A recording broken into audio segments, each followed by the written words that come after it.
Calling to order the Municipality of Monroeville's Citizens Night and regular council meeting for May 11th, 2021. The time is approximately 7:12 p.m. If we'd all please rise for the Pledge of Allegiance, followed by a moment of silence. I pledge allegiance to the flag of the United States of America and to the republic for which it stands, one nation, under God, indivisible, with liberty and justice for all.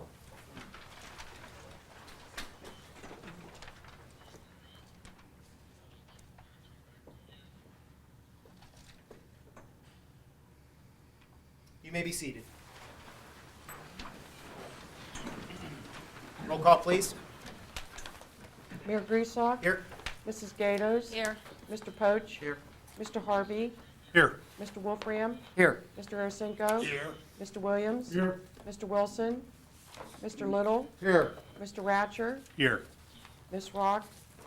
Mr. Hugus? Here. Mr. Sedlak? Here. Mr. Weldon? Here.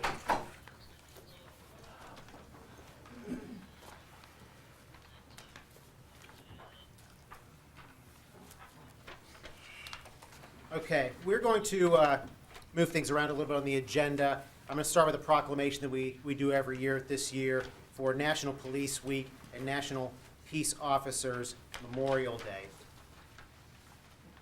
From the Municipality of Monroeville, a proclamation of the Honorable Nicholas J. Grieslock, Mayor of the Municipality of Monroeville, Pennsylvania, recognizing National Police Week and National Peace Officers Memorial Day.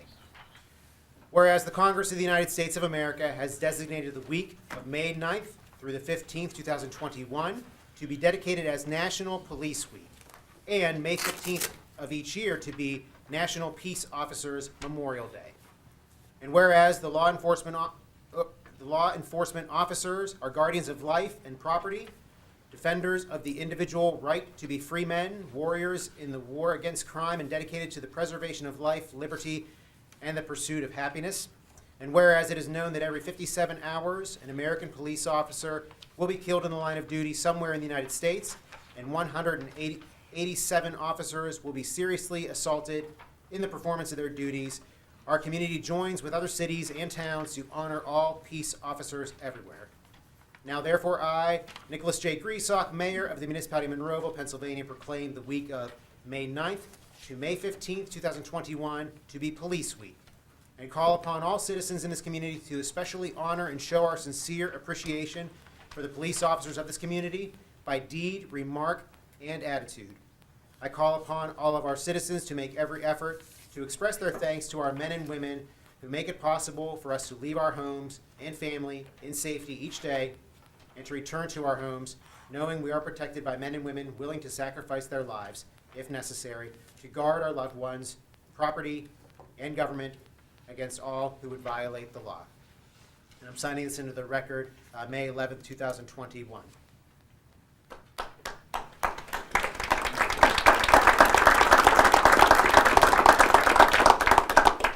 Certainly with the climate in this country, this is a very important proclamation. I mean, something I feel very strongly about. I know that my council feels very strongly about this and what our police department does and what we do out in Monroeville and how proud we are of our police department from all the way at the top with the chief and then all the way down to our newest hire. They're very well trained and they treat everyone with dignity and respect, and we're very proud to have the police force that we have. So I wanted to read that into the record for that proclamation for this week. So we are going to move over to our Citizens Night. We have a couple things going on here. So we have Citizens Night and our regular council meeting. Citizens Night's a time whenever you can discuss any municipal matter whatsoever. During our regular council meeting, we just discuss agenda items only. I have a feeling that tonight those are one and the same for most people here. So we're going to have one comment period. So it can be for any municipal item, but it's also going to be for the agenda items that are on the agenda for this evening. Okay, just so everyone's clear. I'll make sure everyone has plenty of opportunity to speak if they want to speak. This is not a public hearing like it was the last time we were here. This is actually this is what's being presented, and the developer and the applicant will be presenting. That'll be presented for council's consideration. but we certainly will start with public comment for any municipal item and also for the agenda. Understood? We're also going to ask for a 5-minute time limit. 5 minutes, I feel, and also council does as well. That's plenty of time to get your point across for any issue that you're bringing to council. I'll give you a 4-minute reminder that you have 1 more minute left, just so we can kind of keep things on track. Kindly, too, sometimes whenever we're discussing things, we have a large crowd like this for certain issues. There are definitely people that you have the same argument or maybe the same stance that you want to make.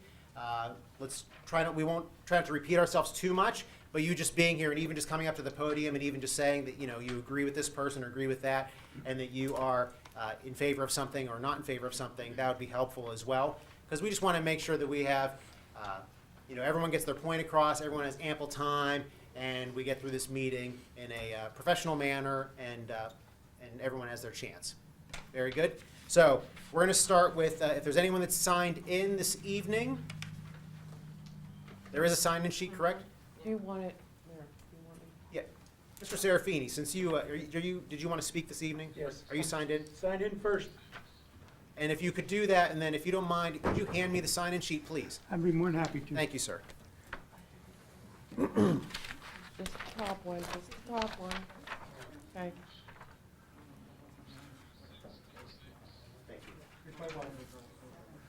Thank you. Sir, if you could just state your name for the record and that you are a Monroeville resident. Yes, sir. My name is Robert Serafini. I have been a Monroeville resident for the last 35 years. I come up here to talk about what I talked about last month, the traffic jam at Starbucks, which is going to be on Northern Pike. I just have a couple things. I know these people behind me have some important things they want to talk about. Can I ask, did the traffic survey come in for that? Is that why it's not on the agenda? So yeah, the PennDOT approval is what you're asking about? Yeah. That is not, I don't believe that has come in yet. We have not heard back. Is that why it's not on the agenda tonight, about the Starbucks? Well, from last month's meeting, the plan was approved with the condition that it passed PennDOT's. That's what I'm asking, yes, sir. That has not happened. But it's approved, but Can contention. that be changed by you people once you get that survey? Well, the approval would not happen without PennDOT's approval. So to answer your question, if the PennDOT didn't allow it, then the decision would be. Well, I'm hoping they give you a bad one, because it's going to be a nightmare. The gentleman who spoke before me last month, he did say something interesting, that Monroeville needed new business, which I concur with that. We do need new business. So I'm all for that. But when it comes to having Starbucks in there, which is going to be a nightmare because of the traffic jam, you said 28 people could be getting coffee at one time at 4 minutes a pop. That's a nightmare coming out of that particular area, because it's congested as it is. Plus the fact that when McGinnis was there, it was a heavily trafficked area as it was. Now, if you're going to be a Starbucks in there, and there's going to be another store in there, hopefully, and I'm hoping it's as good as McGinnis was, it's going to be a double nightmare. And I don't know if that traffic survey is going to take that into consideration or not. There's going to be 2 businesses in there, not just one. Are they taking that into consideration, or just the new Starbucks? Is this not out of our hands at this point and sitting with the PennDOT? Yeah, well, at this point, yeah, we're still It's not waiting for part of it. PennDOT's Well, I decision. know you're waiting for PennDOT, but I mean, I don't know how they come up with their final decisions. but are they taking into consideration not just Starbucks for the survey, or are they taking in 2 stores for the survey too, back there? I don't know personally. Mr. Serafini, I can't guarantee this, but of the ones I've read since I've been up here, they look at the potential. So they do look around and see what's around it, not just Starbucks. So they look at the Plaza, McDonald's, Old Haymaker Road, the tire shop, everything. Because like I said, 5 of you people agreed to it last month, which was, I think, a catastrophe without hearing the whole thing. I really do. And like I Mr. said- Serafini, Yes, sir. your best bet would find out where PennDOT is and contact them or write them a letter. I don't have to, I know someone at PennDOT. Talk to them. Okay, my one other thing too, in relationship to this traffic thing, Doug Cole was probably aware of it, but there's that strip of road coming between Mr. Tire and King's, old Haymaker Road. Now, it has left-hand turn, no left-hand turn, which I concur. But I've seen many people come there and go straight across into that parking lot where McGinnis's was. Now, I think that sign has to be changed too, to say right turn only. It does say that. Pardon me? It does say that, I believe. No, it I says think it just says left. I think- left turn only.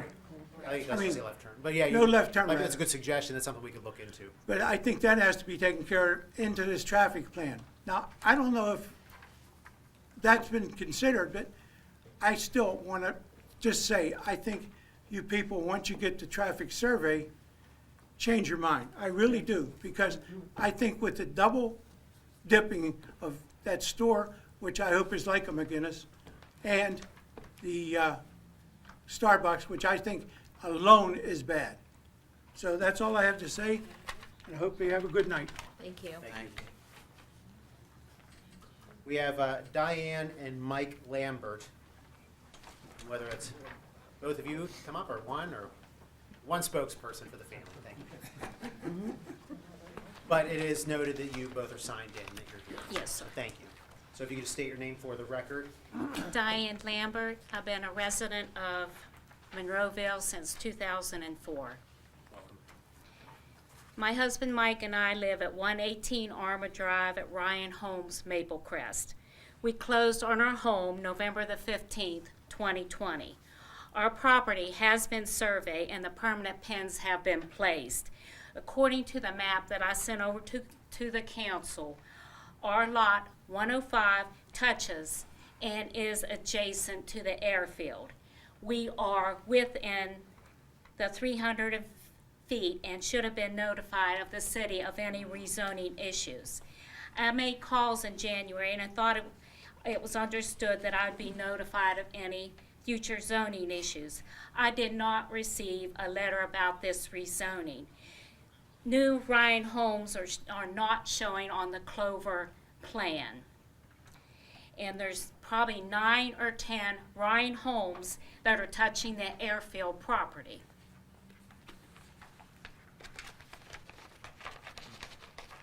And here's the map. That's all I had. Thank you. Thank you.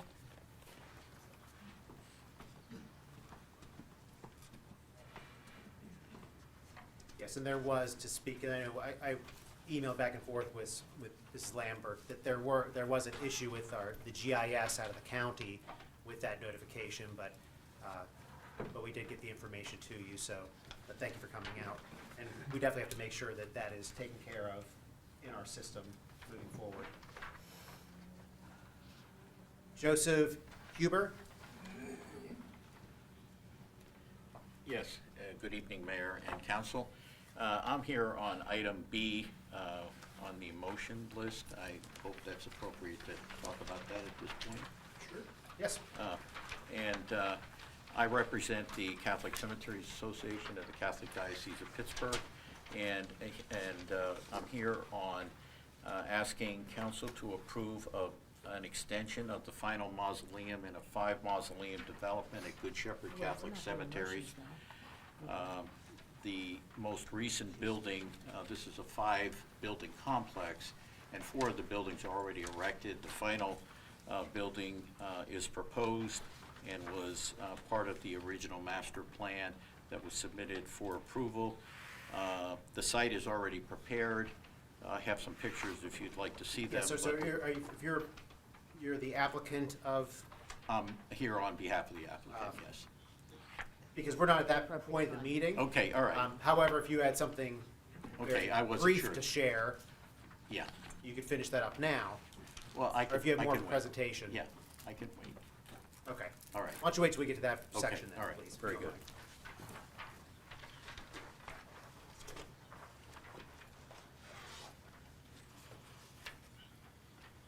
clear. Dennis Smith. They would make it clear that this is for the residents and not any applicants. Maybe we didn't do that. I can't remember if we did that or not. Yeah, we'll let everybody speak. Oh, yeah. But we're going to go with Dennis Smith. You are as well. All right, good. Richard Rogas.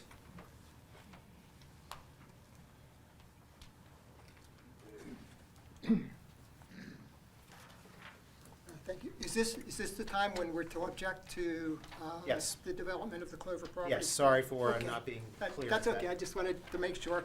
My name's Richard Rogas, and I live on 306 Willow Hedge Drive in Monroeville. And first of all, I just wanted to thank each and every one of you sincerely for all the actions that you took last time, February 9th. A lot of things that you folks did. You postponed a meeting a whole month to allow us to speak. So that was amazing. You didn't limit us. You weren't watching the clock. You were listening to us, and you listened to all the facts. And I believe that when you went back and voted no for the rezoning, I believe that you voted for the safety, health, and welfare of the community. I really believe that. And I wish that government everywhere, state, local, and federal government could operate in that way. I really do. So thank you so much. You had our backs. You had our backs when it came to safety and health. There's a new proposal that's on the floor. I certainly have no objection to the single-family home concept. All of the areas, Maple Crest and the Edgemead and the Willow Hedge, single-family homes are amazing. And I talked about that the last time, the great feeling that we have living in our single-family homes. The high-dense, high-rise apartment is in a totally different area. It's a big and it's a huge mistake. It will ruin the character of those communities. It's a big mistake, and I just feel so strongly against that. I'll reiterate a few of our objections from last time. There's a potential, serious potential for flooding. Numerous homes on Willow Hedge have been flooded. You've heard of those. On the bottom of Logan's Ferry as you head towards Plum, that area is flooded frequently. There's signs saying, watch out for the flooding. There's mine subsidence and the potential. I have mine subsidence insurance, but I certainly don't want cracks in my foundation. There's just the whole idea of the bigness and the closeness, the kind of invasion of privacy that represents. When I look out my second story house, I see the first floor of that apartment. So what it's going to appear to be optically, it's going to appear to be 4 stories or even 5. It's going to appear to be as close as me to each of you. It's just overwhelming. It's scary. It's a scary, scary thought. Finally, let me just focus on the most important things. The things I think you addressed last time was with safety and health. The health and well-being of the community, it's intangible. It's hard to put your finger on it. But when I bought my house, I was looking for certain things. I was looking for a quiet street. I was looking for people mowing their grass. I was looking for people to share the same life journey with me, people who are raising their kids, sending them to Gateway, sending them to church. That's what I was looking for, something quiet, something rural. This destroys that. This destroys 40 years of planning. So even though it's intangible, it's certainly important. Now concerning safety. Safety, I think you can quantify. You can put a statistic on safety. When it comes to safety, there's going to be 122 cars in that area. There are going to be 466 trips per day made by those cars.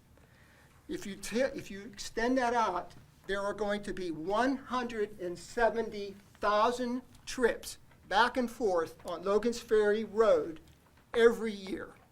Now, who are those trips going to affect? I'll tell you who those trips are going to affect.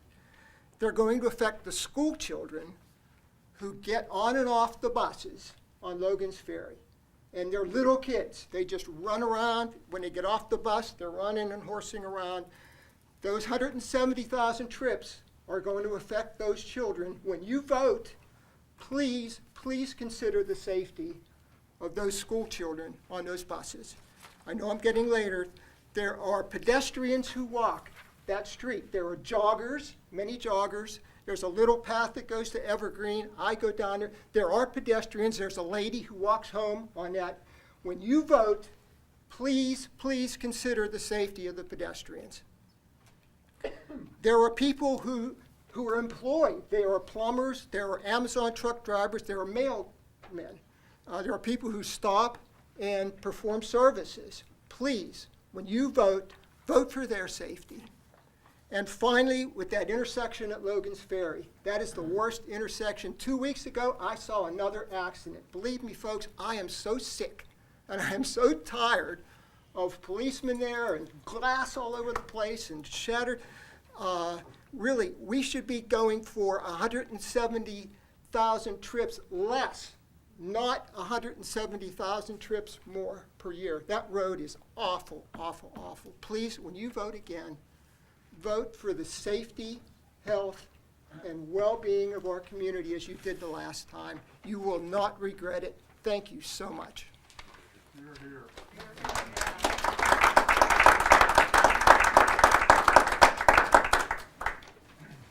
Eddie Rogas, were you planning to speak as well? I'm Pat Rogas, Richard's wife. We lived on Willow Hedge Drive for over 40 years.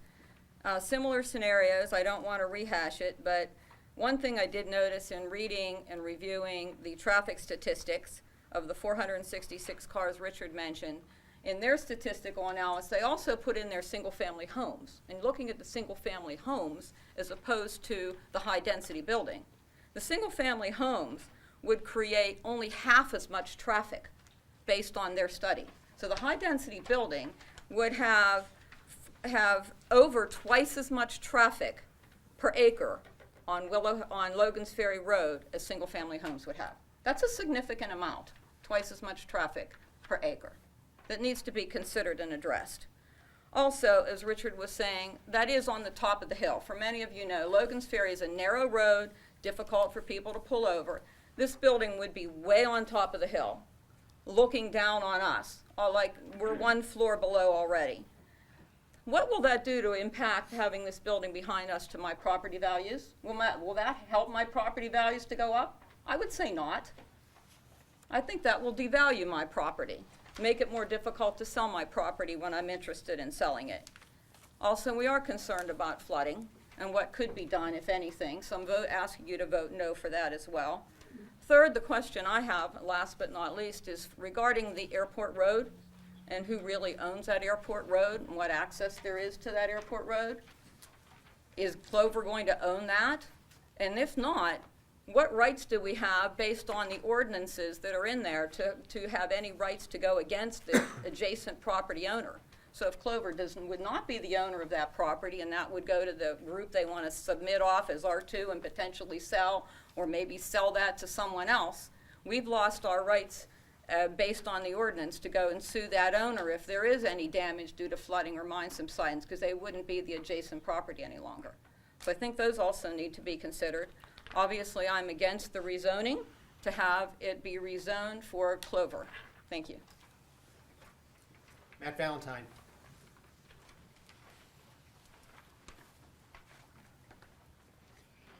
Hello, folks.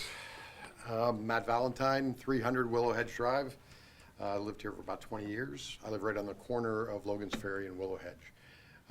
As we talked about 3 months ago, not a whole lot has changed with the new proposal. From what I can tell, I know they moved the entrance to the building down a little bit, which is better for most of us along the road. My objections are still the same. They're the view that my house is going to be right next to if you look at the renditions that they showed, rendition C shows a good example, and I sent an email to you folks. I don't know if you saw it or not, but my daughter, 17-year-old daughter, her bedroom faces that way, and it's going to be right. It's almost at the closest point to where the new building is going to be. So it's going to be a visual nightmare for us, and just a real problem in many ways. I'm not going to reiterate everything. My other objection is obviously traffic. I experience the traffic probably as much as anybody or more than anybody because of being on the corner there, and it's just tremendous as it is now. Now, one question I did have was the traffic generation study that they did. I don't know, is that actually a traffic study? Did it take into consideration the traffic that is traveling on that road now, plus the Maple Crest development, plus the new complex, plus if there's additional single-family homes that are built back there? I mean, that's just, I think what I read was it's just going to be what's going to be generated from the new building itself. I don't know if anything else was taken into consideration, and I'd like to know that if it was. One thought I had, and it's not going to solve the traffic problem, but there are other areas of that property where they could slide that building to the southwest a little bit, and it wouldn't be anywhere near the homes like it is now in this current proposal. So I'm just asking them to, is that an option? If they did that, there could be a possibility of a road that would have another exit toward Garden City, which might lighten up the traffic on Logan's Ferry. I don't know if those things are, if that area is more developable or it is or not, if they were to do that. But I know it would alleviate a lot of the issues that we have in terms of them building that building where it's proposed today. So I just encourage you. I don't see a whole lot that's changed from when we were here 3 months ago, and I hope that you'll vote the same way you did back then. Thank you very much. Mr. Mayor, may I? Yes. I think the gentleman just brought up a good point. Can Paul maybe answer Yeah, I was on gonna the hope- traffic stuff? I mean, Well, I was hopefully we would get that in the applicant's presentation. We'll do it all right then and there. But those questions will be answered, absolutely, Mr. well, I Bennett. just thought it was a good question, and It is a good question. not like that. Jerome Schaefer.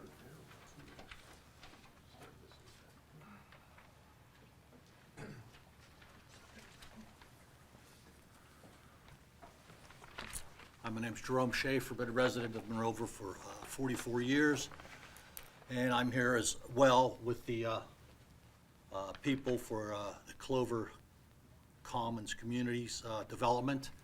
And I don't want to, repeat everything, but, the issues that were raised before are the same issues now. The only change that we've seen as far as the Clover Communities was they changed the entrance to the new facility that they're gonna, and can't understand what other types of changes that they made that will really impact the plan.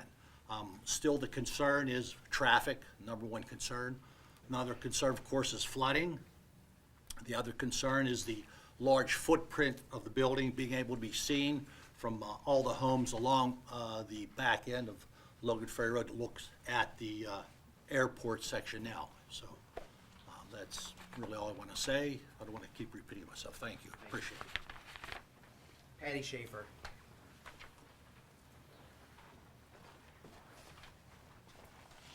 Good evening, Mayor, Council. Thank you for that, that was February, I guess, that you voted no, and I so appreciate that. But I guess everything that all of my neighbors said, I agree with. I was wondering where they are putting the entrance now.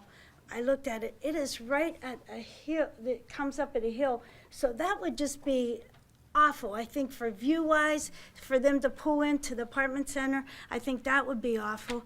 And I also wanted to say, is it possible that they could just have does Clover Commons build single-family homes, that they could not have that big, tall apartment building? That would just be an eyesore for all of us.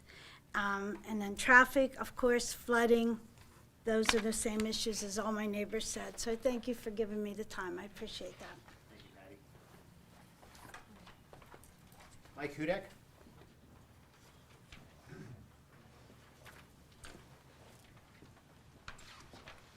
Hello, I'm Mike Hudak. I've been a resident 505 Willow Hedge Court for over 30 years, and I can say in all sincerity that my wife and I, our family, have been very proud members of Willow Hedge.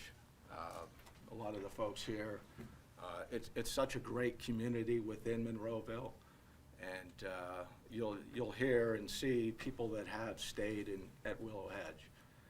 And So I'm here to object to the rezoning and also to kind of remind folks that we're here to talk about an R4 designation. R4 designation in an area that's surrounded by R2. And not only is it surrounded by R2, but it's surrounded by successful R2 zoning. There's new development occurring today adjacent to this property. This is not an area that is not conducive to R2, to single-family development. They've been developing single-family in this area. I mean, Willow Hedge was built in the 70s. They're still building there. So it seems contrary to the community objectives, contrary to the area, the neighborhoods, the residents, to zone this as R4. And again, we're talking about R4, which fronts on Logan's Ferry Road, which has a side yard requirement of 10 feet. So the people that preceded me, there's a 10-foot side yard adjacent to their properties. This is what you're being asked to approve. On top of that, in addition to, you know, the concerns about multifamily, is the fact that this property is at the topographic high point on the north side of Monroeville. Okay? I think in the testimony of the Planning Commission, the floor elevation of this proposed building, again, that's for land development, but the topography is roughly 10 feet higher than Willow Hedge, the properties along Willow Hedge. This building will be 40 feet tall. That means this building is going to stand 50 feet above the ground at the topographic high point, surrounded by buildings that are built to a traditional height for R2 in single family. So to say that this is not going to be visible, that this is not going to be an eyesore, that this is somehow going to increase the value of the neighborhood, I don't see it, I don't understand. I respect the fact that you voted no, but here we are again. But, so hopefully you take all of that into consideration. Also the fact that in R4, the density requirements are greater than is proposed in the trip generation study. So, and again, we're not to land development here, we're simply looking at R4 and what it permits. So there's concerns about a trip generation for 121 or 122 units, but doesn't R4 allow for 10 acres, 250 units? Should that not be the point of assessment as far as your decision? So, thank you for hearing, and I'd appreciate if you would to definitely consider the voices of all the people who are here to speak and object to an R4 zoning. Thank you.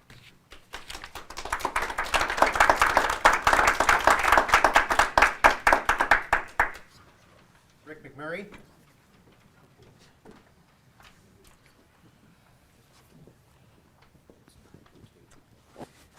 My name is Rick McMurchie. I'm sorry. Sorry, I mispronounced your name. Oh, no, I everybody does. misread No, it. no worries.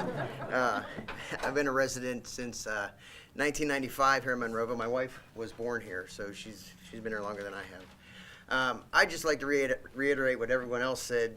You know, there's the traffic, there's the placing of an R4 high-density housing unit in the middle of all this single-family homes. Personally, I like living in Monroeville, and I like where we live, but I also want other people to move to Monroeville. I want people with kids. I want people to come and stay. And apartment living is by nature kind of transitory. People aren't going to come here and live for 30 years in an apartment.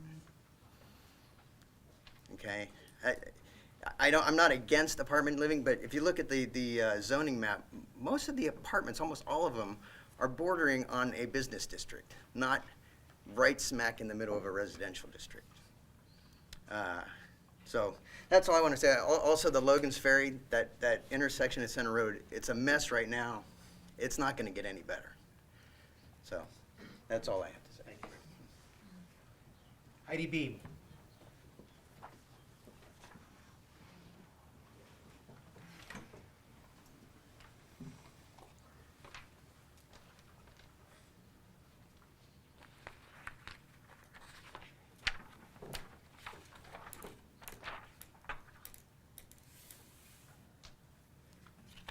Good evening.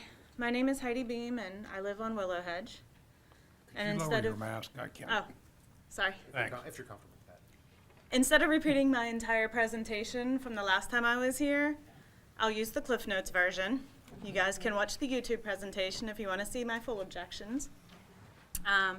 Nothing has really changed since the February meeting. The issue of spot zoning is the biggest change being presented. Making the R4 zone smaller and rezoning only 10.5 acres definitely causes a spot zone. The airport is surrounded by R2 zoning, as you can see in the picture. The airport is the pink spot in the middle. Originally, they wanted to rezone the entire thing. Now they just want to rezone this section right here, making it a smaller spot zoning rezoned. To only have an area rezoned to R4 does not fit the essential character of the area, and the spot zone will only benefit the owner and be a detriment to others. All the other issues that we had presented previously are still on the table. The issue of traffic. There was never an actual traffic study done for the current number of cars on Logan's Ferry. The analysis that Clover Community did was their high-rise apartment building versus an office building. Well, there is no office building on the site, and there currently is no traffic to the site. So Maple Crest and the Clover high-rise will be adding a lot of additional cars to Logan's Ferry. The issue of access. Access to the site is also an issue. Per the Monroeville zoning ordinance, the safe access should not cause undue congestion or hazard to the local streets. The airport location is not close to any major streets, stores, or public areas. It is surrounded by residential neighborhoods. It is not on a busway, and residents must drive 1.5 miles to the nearest store or major road. So access to the site will cause undue congestion or hazard to Logan's Ferry Road. The issue of towering heights. It's a pretty building, but it is on the highest point of the property and the surrounding land. It'll be seen from all around, and it is above even the highest houses that are surrounding it. A couple of trees is not going to hide it, even during leaf season. The issue of rezoning in the future. Rezoning the rest of the area to R2 now does not stop the next owner from rezoning to R4, since there will now be an adjacent zone of R4. So the financial struggles of Monroeville should not be the reason to degrade our future by questionable rezoning. We are all counting on you to vote against the rezoning of the airport property because it does not fit into the region now, nor will it fit in the future. Thank you for your time.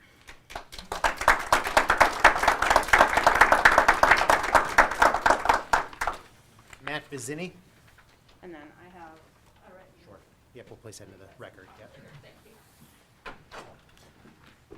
Good evening, everybody. My name is Matt Vizzini. I've been a resident, my wife and I have been a resident of Monroeville for over 30 years. We live on Willow Edge Drive, and there's no way I could articulate any more eloquently than my friends and neighbors have done so far. So all I'd like to say is, as mayor and council, I have written emails back in the beginning of the year outlining my objection to this. And it's really about the R4. I don't think you'd get a fight if this was all R2. And I think that's probably the right suggestion back to the developer. Develop an R2. Come up with a plan that meets that. Because it can't stay, the airport can't stay an L designation for forever. Okay, we all recognize that it's a good piece of property. It belongs in single-family units, not a high-rise. So that's all I have. No sense in relisting everything else. But thank you for your time. It was me, thank you.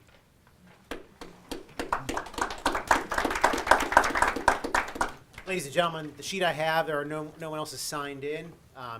If anyone else would like to speak about this matter, or any municipal matter for that sake, except for the other items we're going to talk about later, as far as the developers go, the applicants. Is there anyone that would like to speak or address council? And once you come up, if you just sign that, there might be a page up here. There's also There a is. page there if you could sign. If you would, yes, it's. There you go.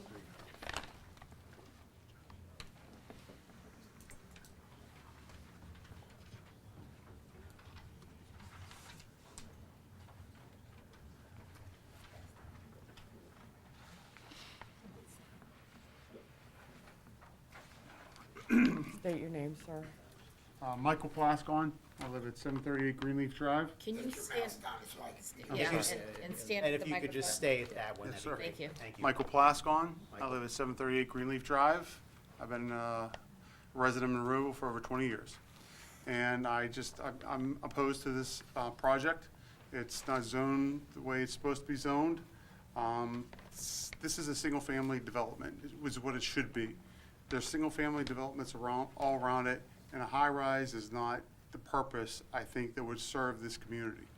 And I'm just standing against it. Thank you very much, sir.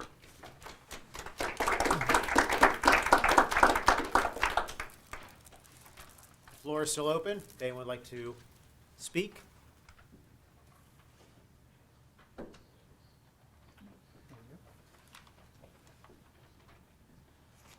you could just sign in on that sheet, and whenever you're ready, you can state your name for the record.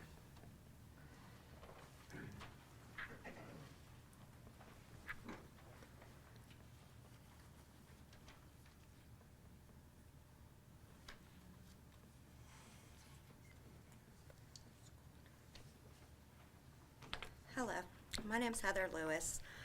I'm here again. I just want to reiterate what my friends, what my neighbors have said about the R4 zoning. For all the reasons you guys denied it last, or in February, I ask that you look over that again. Your mom lives in the area. There was an ex-postman that lives in the area that knows the dangers of Logan's Ferry Road. Already on our way here, somebody was walking their dog toward Evergreen Park and jumped out of the way because there's 2 cars coming there and it just can't handle that load. In addition to that, I have to say, on Wednesday, last week, coming home from work at 5:35, I stop at Get-Go, not to get anything. I stop in traffic to try to get to my house. It took me 15 minutes, over 15 minutes, to get home already without that extra additional traffic down to the funeral home. It's a bad intersection. To the Y, there's a sign that says use turn signals because not everybody does. Before you get to that intersection at Center Road and Logan's Ferry, it's dangerous. On my way up Logan's Ferry, there was a FedEx car or a FedEx delivery truck delivering a package to somebody on Logan's Ferry, and traffic backed up all the way up the hill both ways because they could only get through one lane of traffic. 5:30 in the afternoon, 15 minutes to get home. I have to say that driving down Garden City Road the other day, I noticed the bottom of Evergreen development, the multifamily apartment buildings that were put up there. You can see those, the top of them, from Garden City Drive. It sits at a lower elevation than Garden City Drive, and the people on the right and left-hand side are staring at a large apartment building. It was shocking.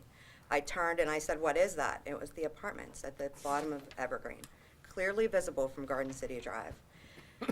A multi-family, multi-floor apartment building at the highest level in Monroeville is just going to tower over everybody, and that's another reason. But if you'd look at the reasons why you denied the rezoning in February and vote the same way, we'd appreciate it. Thank you.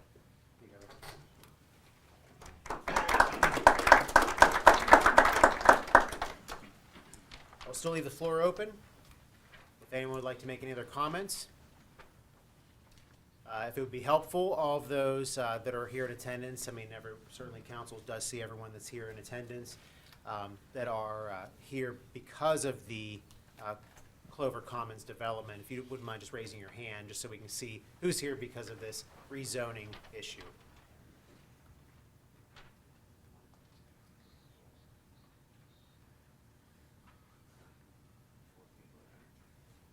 Am I counting 27? Folks, yeah? Thank you very much. Just wanted to have, just so everybody had an indication of it.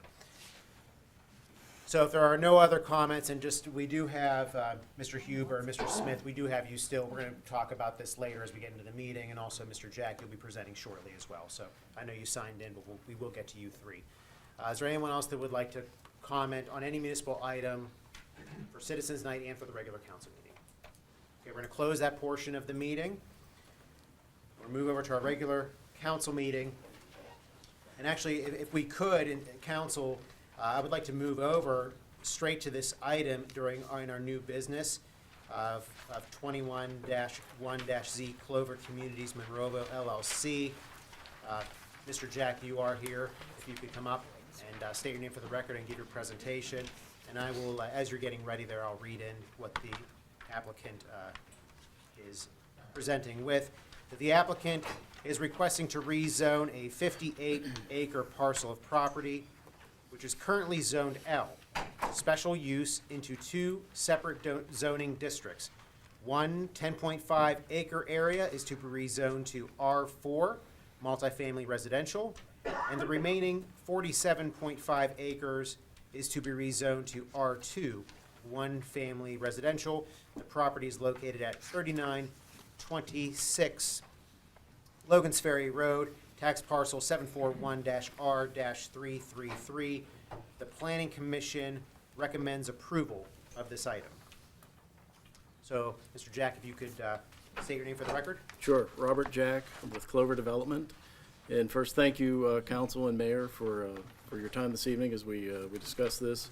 As mentioned, and obviously we were here in February, we had proposed to rezone the entire 58 acres to R4 multifamily.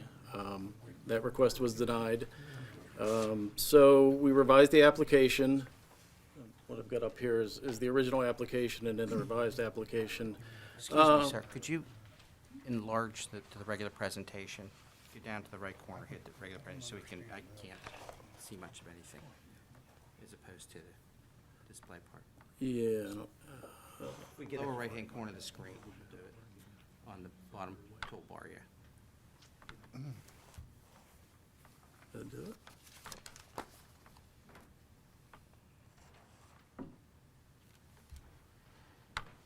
Yeah, I think that's as big as it goes.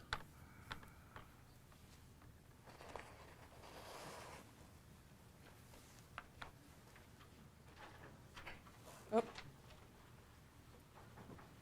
that a little better?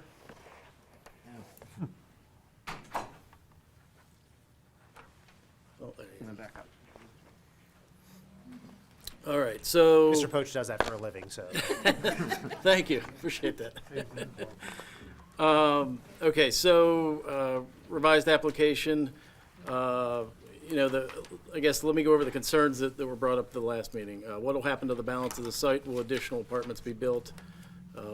There seemed to be a desire to have single-family housing on the balance of the site, and so that's why we kind of took the approach that we did. I should say, just starting out, the site is zoned L today. It's not zoned for single-family housing. So today, offices, research laboratories, hospitals, nursing homes could be built up to a maximum height of 45 feet, which is 10 feet taller than the R4 district that we're proposing for our use. So in some sense, we are downzoning a little bit from what could be built there today. And that's the reason for the traffic analysis, where we studied office versus single family versus multifamily. So just a little bit of background on that. So back to the application, we're proposing 10.5 acres for our senior age-restricted apartments, and then the balance of the site will be rezoned R2 for single family, thereby eliminating the ability to build office in the future, or a hospital, or anything else that could be built by right today. The next issue was the character of the neighborhood. We had our architect develop some renderings to kind of show what the building will look like specifically from the neighbors on Willow Hedge, being sensitive to what they're going to see. I'll get to those in a minute. Traffic, I talked about a little bit. Just to answer the question, that was a trip generation study looking at what we would generate. We didn't take into account what's there today. We were just trying to compare what we would generate versus if an office development was built by right versus single-family built. So that's what those numbers represent. The next concern was the driveway location. We did shift that, or we're proposing to shift that as far away from Willow Hedge as we can. There is a 60-foot wide high-pressure gas easement on the north side of our property on the frontage, so we can only shift it so far. We're shifting it as far as we can shift it.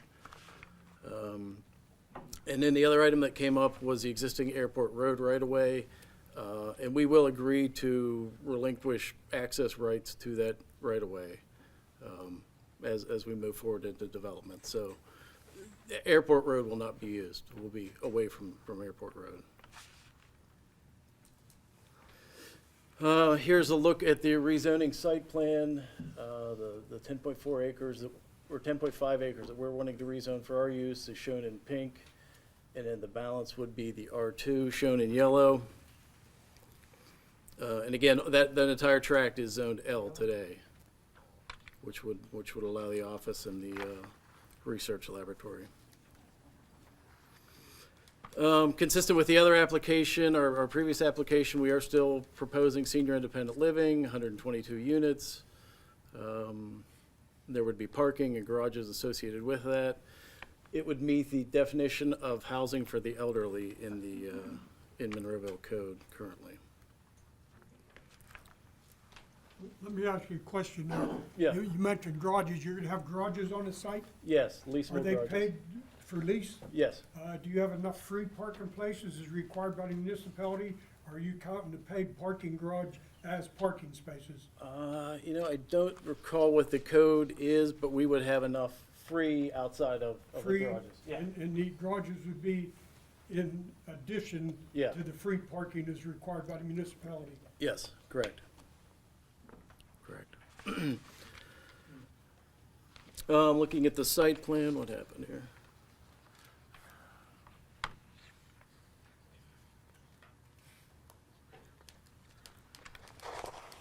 Looking at the site plan, the letters A, B, C kind of running along the bottom, those are the views that our architect prepared. I'll show you those in a minute.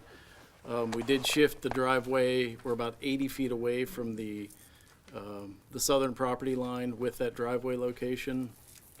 Could you show that on the image with your cursor? Yeah, right. Possible? Yeah. Can you see where the cursor's at? Yes. So from the center line of that driveway to the rear property line of the first residence on Willow Hedge, that's 80 feet. And what was it the prior application? It was about 30 feet. And again, that's as far as we can shift it before we get into that high-pressure gas line, that People's gas line that runs through there. Is that shown on here, the gas line? It is. Do you have a copy of the plan? Back here, red, refresh your orange on. How much pressure's in that gas line? I don't know. It was described as high pressure. It's But usually around 1,200 pounds, I think. okay. who It's a 60-foot wide easement, so it's a high. How wide's the easement? 60 feet. 60 feet. You taking any extra precautions to protect those residents in the building from an explosion? There was one out in Murraysville some time ago and really caused chaos. They don't have anything to do with the gas Yeah, line. it's not there. Yeah, we're staying off the gas line. We're But not. you need to protect your building, I'm saying. Yeah, we're not, the building, the parking, nothing will be on top of that gas line. We'll be away from that.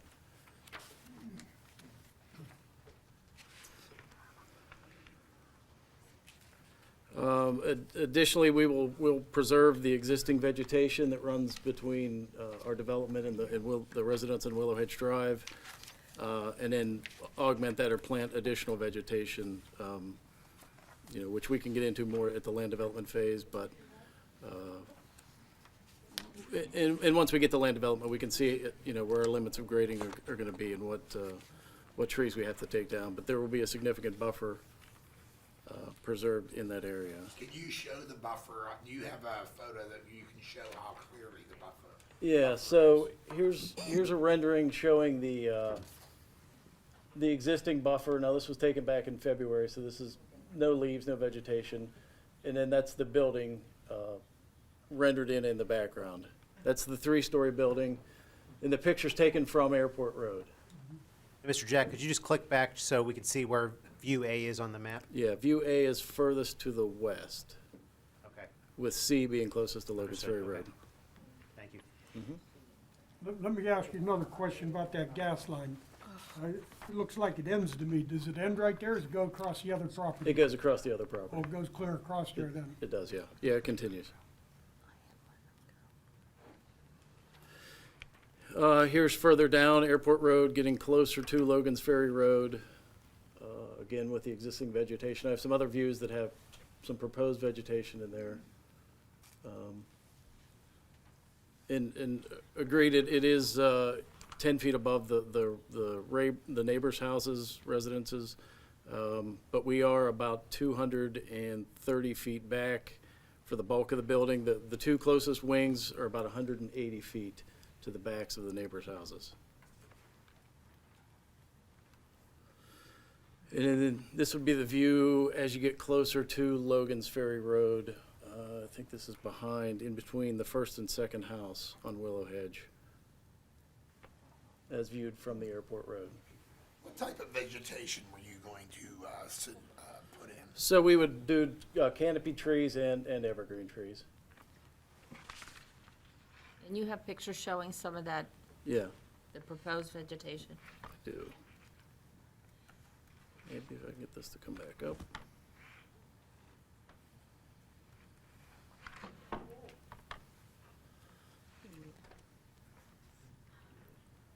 Okay, so here is view A. Again, this is as far west. If you're familiar with that road, there's a gas pumping station or pump station. You can see on the left-hand side of the image, fenced in. This is with the proposed vegetation now.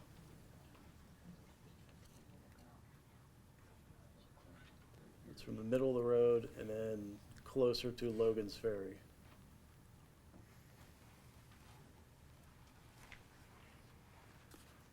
So it really minimizes, I think what's going to be seen. Again, at this point, the closest location of that building to the first house is 175 feet from this wing that kind of juts out there.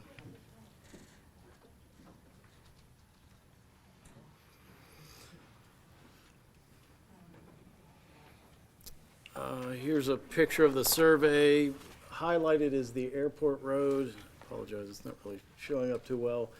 There is a 10-foot right-of-way associated with the Airport Road. And again, we would release, we would release any access rights to that. That could go back to the neighbors or that road does encroach on their property. So we would, we could get rid of that. And Yeah, so my understanding of that is, so we have the properties on Willow Hedge, Mhm. then their property lines end, then it's the airport property. So the 10-foot spans. easement is on the airport property, is that correct? It's also on the back of some of the Willow Hedge properties as well. Part of that 10 feet is Yes, on theirs? Okay. yes. And so we would release any rights to that access-wise. And so, yeah, their property, or they would gain that land Does back. Willow Hedge have an association? It has the road on it today, but they would actually gain that area back. If that makes sense. We have no desire to use that road, or no need to use that road.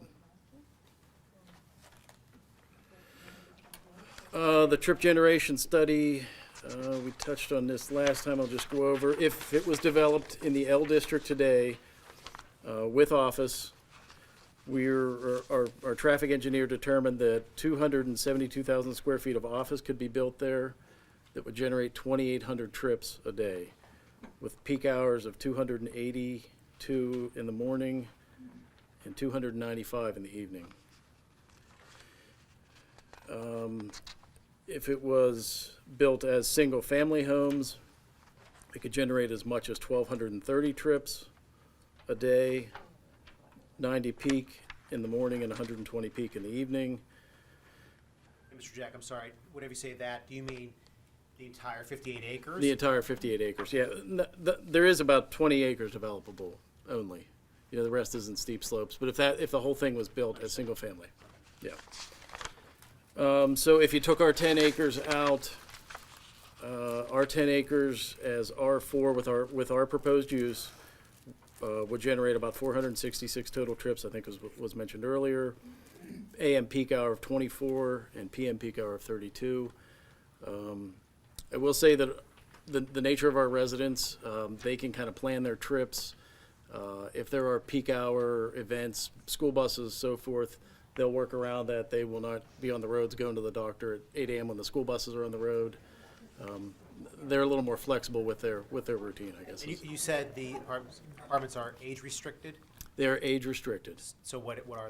So the age restriction is 55 plus that's consistent with the Fair Housing Act. Okay. Our residents are generally 72 years old and older. Getting back to that airport road, you say that some of it's encroached on the residents' properties? Yeah, so Did there's you a, survey them and pin them so the residents know exactly where their corners are? sure, So you'd take out on yourself? sure, yeah, we could do that. Mayor, I have a question about the traffic study. if I can. Yes, Mr. Poach. Because I'm not, we listen to a lot of different things on traffic studies. Yeah. I'm not as, I'm sorry, Greg. I'm sorry I moved away. Is that good? We've heard a lot of different things on different traffic studies and programs.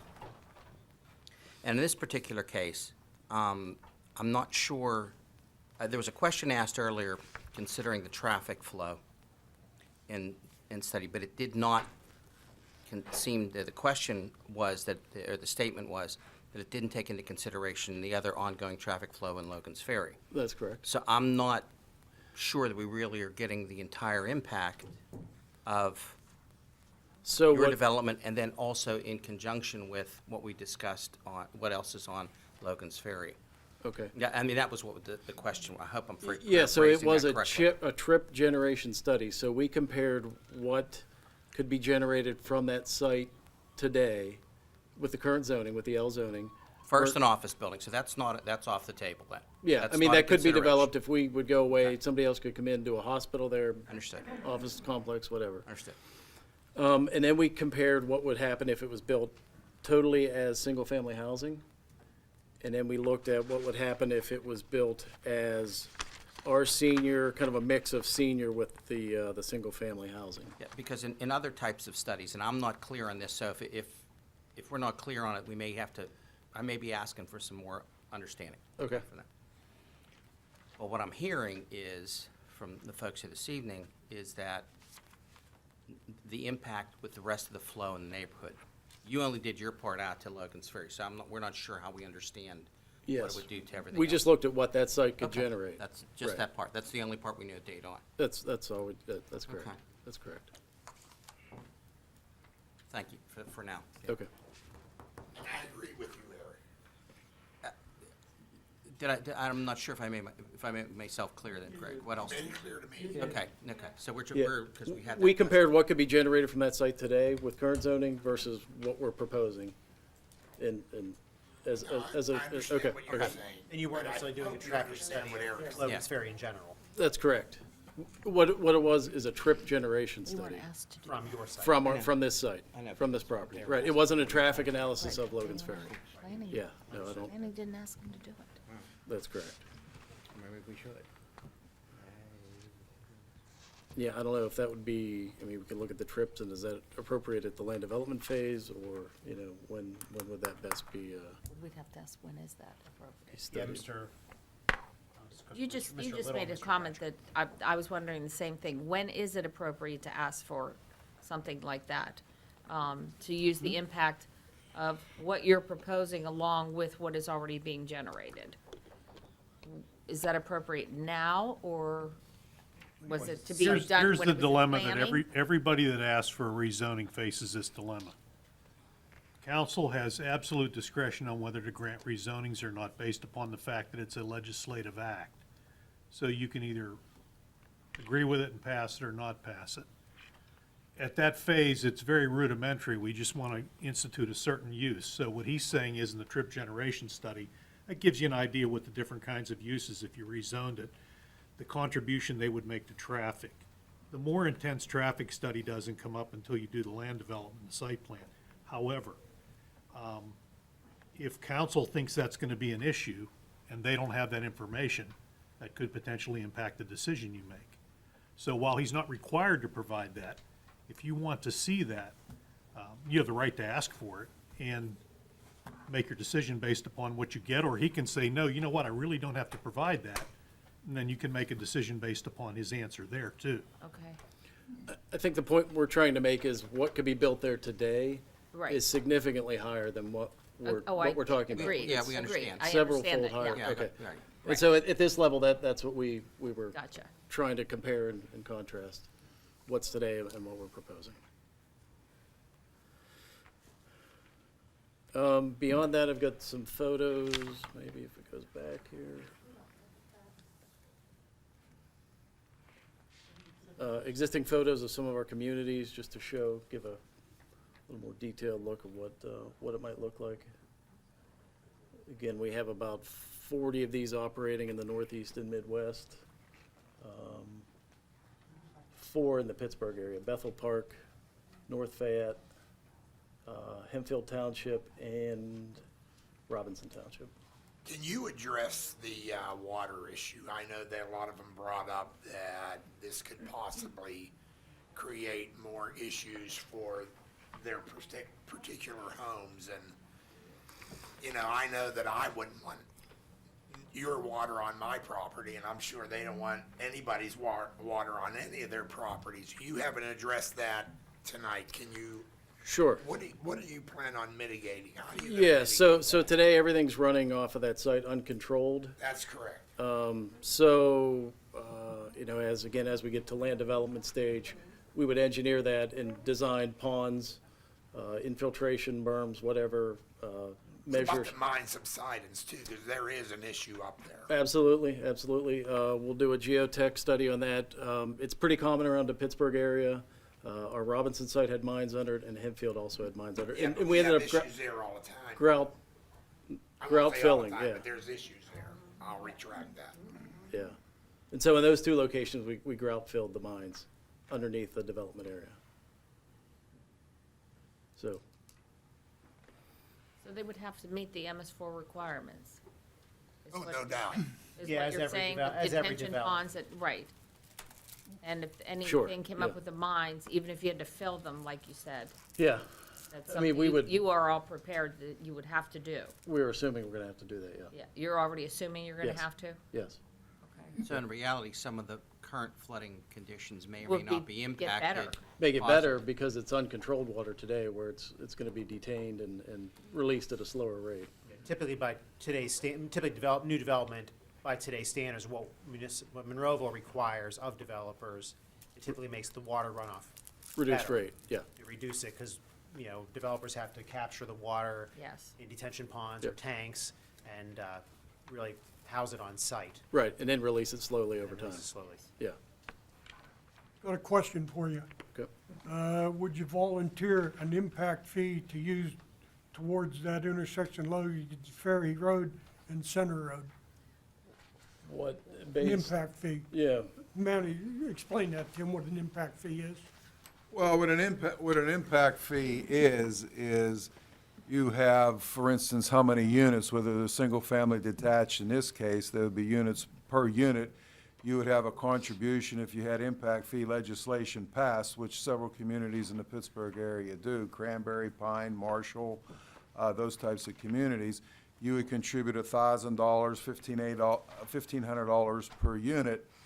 And usually, most of the time, it does go for traffic, but it also can go for park and recreation. And you can also have it in lieu of, we have had it here, we have had it in lieu of, with respect to park and recreation, a monetary contribution instead of park and recreation. But with respect to the legislation we have on that on the books, I'd have to defer to Mr. Wilden or Mr. Ratcher on that. Mr. Wilden, on what we have specifically on the books on that. We don't have an impact fee now, right? To my knowledge, we have never done an impact fee study, which does take a considerable Means amount no of other time. place in Monroeville pays an impact fee, right? Right, we do not have an impact fee. Now, I know we have had some kind of park and recreation impact fee. We did over on, off of Haymaker, what's the name of the development over there? I can't remember. Down towards, Haymaker Point? Haymaker Point, thank you. I thought we had an impact back in 2010, 2011. I thought for Park and Rec or something. We did. Yeah, I mean, I could be mistaken, I thought we did. That was about 10 years ago. But Mr. Ratcher, do you think do we have I'm not aware that we do. legislation in order? Yeah, I don't think we've We had certainly don't for traffic improvement. You have to have a land use study done. You have to have an engineering company, under contract to do different studies on where are your bad spots, so to speak, with respect to intersections. And through all that calculation, you come up with a number on what it costs per unit in your community when a developer comes in and they have to make a contribution. It's much more prevalent in the southern states of Florida, North Carolina, Texas than it is in Pennsylvania. Yeah, I know Cranberry has it. I'm Yeah, familiar with Cranberry it. has one, and Pine At has this one, point, and Marshall. it'd be purely voluntary. It's more prevalent in the eastern part of the state, too. Is it? Okay. Yeah, I'm not familiar with that there. I'd certainly be open to discuss it. I don't know, what kind of dollar amount we're talking here or what, but I'd be open to discuss it, sure.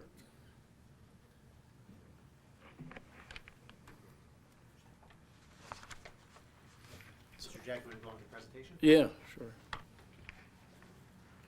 All right, so there were some exterior shots, some events.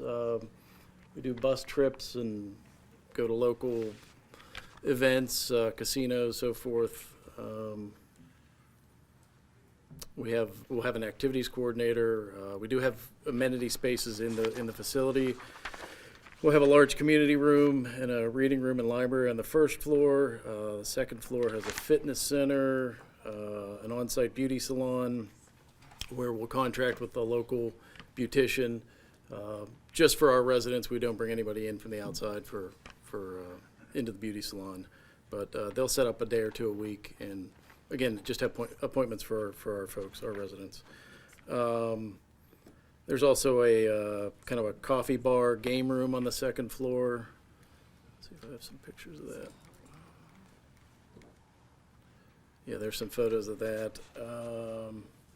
And then a family room on the third floor for small events, birthday parties, and so forth. Are these single bedroom, double bedroom? They're mostly two bedroom. We have a handful of one bedroom, but of the 122, it'll be like 5 one bedroom and the rest will be two bedroom. And then we have some with one bath and some with bath and a half. That's 122, 122 total. 122 units. Yeah. On there with senior citizens. Yep. Generally, you mentioned generally over 70. Over 72. Over 72, 70. Yep. And roughly, what's the rent on one of these? So one bedroom is 1,100, and then the two bedroom are 1,300, 1,400. Yeah. What else? Some additional common areas. I kind of skipped over the unit photos. These are typical shots inside the units. Kitchen area, full kitchen in every unit.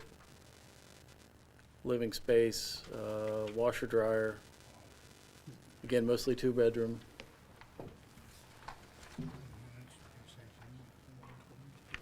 And what this really does, it allows Monroeville residents to age in place. We draw 3 to 5 mile radius is where we draw from. So these folks are coming from the community. They want to remain in the community, go to the same church, same stores. And then this frees up housing stock for younger families to move into the area. They don't pay taxes then at this point. We're market rate, so we'll pay full property taxes. We're not subsidized in any way. Obviously, don't put any load on the school system. Children are not permitted to live here, so it is adults only. So you couldn't have like a grandmother taking in 3 children? Nope. That's a condition of the lease. Okay. Yeah. If you were not building this Yep. and it went to all single-family homes, approximately how many single-family homes could fit on there? So the traffic study we did was indicated about 120 single-family homes on the whole, what's developable. A lot of this is not developable Right. because of What's the steep slopes, yeah. And that would generate about 3 times the traffic of what, But about 120 single-family homes? yeah, Okay. yeah. Versus 122 residential units. Yeah, and there still could be some single-family homes behind us, you know, on the balance of the site, but it would be less than the 120, because we would carve that chunk out for our use. That makes sense. And our traffic is about a third of what single-family generates, just from our 120 units. Council, if I can, Mr. Mayor, may I? This is just my opinion. I'm not happy with the traffic study as it is. I'd like to propose that we table this, have him come back and do a complete one. I'd like to see it all added in, because hard to argue with the residents. I mean, this is gonna be, when you add everything together, what does it look like? And in conjunction with that, Greg, I guess you're vocalizing what I'm thinking in my head. It's just, there's just that one unanswered piece, because of folks on balance, you know, it appears, I've seen one of your facilities, in fact, in place to do that. From reputation, it's not, you know, something that's gonna be an eyesore problem later on. They're well taken care of. Yeah, it is. Yeah. I've seen them in Hempfield and the one in Robinson. Yeah, I am making Okay. that I'll motion. second that motion. Yeah, I'd second that motion too. Well, Mr. Ratcher. The motion can be made and acted on, but the applicant has to be willing to do the traffic study.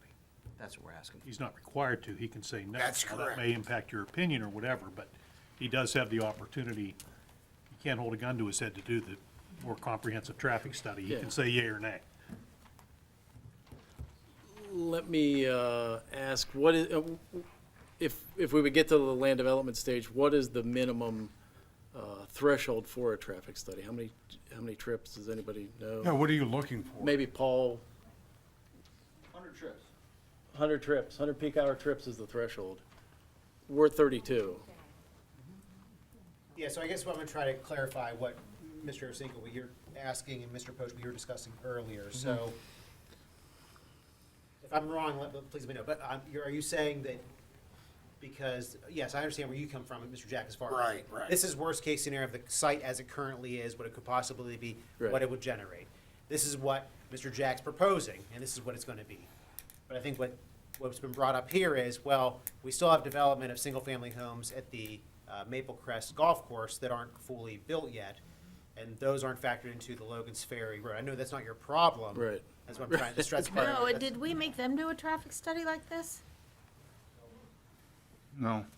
But I guess what council's trying to base their decision on is Yeah. the total load of Logan's Ferry, although we understand that you are less than what Yeah. currently is zoned there, and yes, you are.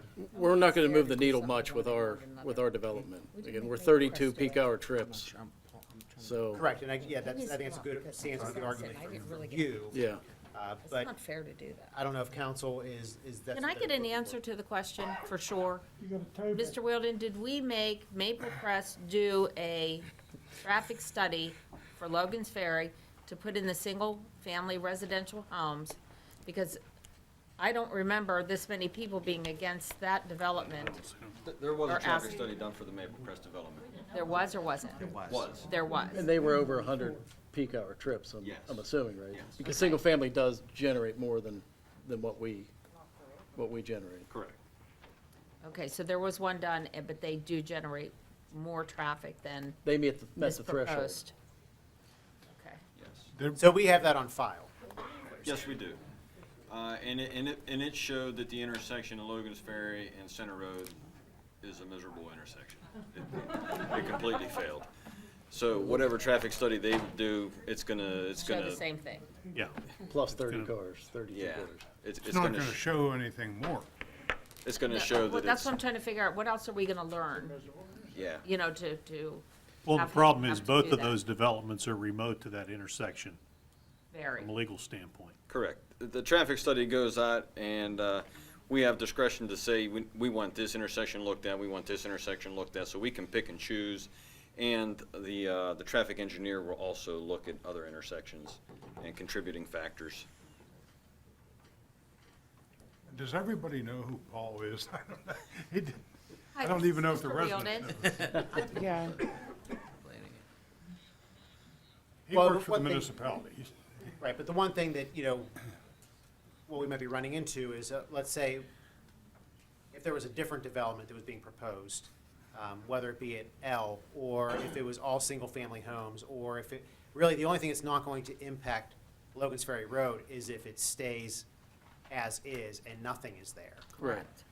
Now, I don't know, and I don't even know if they probably didn't track this, what the traffic was whenever it was an active airfield, because we're going back decades. Yeah, that was. And then there was Probably- less development Hey, there hey, as I well. used to go up there, don't go with that. Mayor, there's also the consideration that, in sticking up for them or not sticking up for them, the fact of the matter is a total traffic study is gonna count all the Plant Hills and Plum traffic. And that's not gonna slow down just because they are there or not there, okay? And so the problem It is is a big that you're cut getting through. all that development from Penn Hills and Plum that uses Logan's Ferry Road that we're gonna count. And it's not, and whether they're there or not, it's not gonna go away. Yeah. The Penn Hills and Plum traffic. The level of service today is, I don't know, was it an F or a D? F. F. And, we've talked, the municipality has looked at putting a signal in that intersection, and with it being, PennDOT controlled and a county road. That's the problem. It's almost impossible to get that done. And then the tried. geometry of the intersection is just terrible. I have official correspondence all the way back when I was first put on council. The county will not, they adamantly refuse to put a signal there. Yeah, they want that center road traffic to keep flow. moving. Just keep flowing. Yeah. It's very difficult to do. Where's that leave us? So, Okay. any further discussion on that There's a matter, motion on it. council? Now, is there a motion to are you making a motion to table, or? I don't know it's gonna get any worse, Greg. I'm sorry? Yeah, we're at an F already. And they're Yeah, talking there's about nowhere else to go. Yeah, there's no else worse to go on it. Now, even if R2 came in full, it's still gonna impact the traffic would be exactly I'll worse. more. withdraw my motion to table. The second. He's withdrew it, yes. No, the public comment period's over.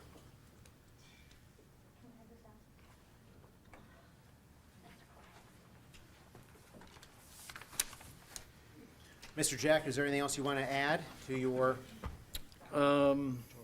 presentation? The only other thing I'd want to say is, Monroeville is an aging community, but Western Pennsylvania, you can say that all over the place. And this is a niche that we see as a need for the community. There aren't a tremendous amount of R4 sites. I don't know if there's any currently that would accommodate the building. So I hope you take that into consideration. I hope you take into consideration it is zoned L today. Offices, a hospital could be built there, which would impact, and it could be built taller than what we're proposing. So just ask that you take that into consideration. If there's any other questions, I'll certainly answer. My question goes back to impact fee. Would you volunteer maybe to put $50,000 in a fund towards an impact fee to improve Logan's Ferry Road or in an intersection? I don't know if there's if we can legally do No, that. I'm asking to volunteer that. We used to do that in the planning commission when we do an OptiCon. People would volunteer money at this time to pay for the OptiCon system. And it'd be purely volunteer. We couldn't hold them to it unless he volunteers it. Is there even a That's a challenge, that's a challenge. No, I'm sorry, I'm I don't against that think, idea. I don't think when you have an applicant up asking for relief, No, you can say, will you volunteer to do something you don't have to do? no. Right. Again, that's the proverbial gun to his head. Yeah, I don't feel comfortable with that. Council, any other questions for the developer? I just have a comment, and this is for all the residents sitting here. We're kind of like in no man's land, if you will. if we deny this, what if they do bring a hospital in? We can't stop it, then it gets worse for you. No, maybe not, but if what I'm hearing, that if you put all R2s in, it still will create more traffic. No, it won't. Read his traffic study. There's twice as much traffic We're not- from this development. Let me, Please. yeah, thank you, Mayor. I hear you loud and clear. I just,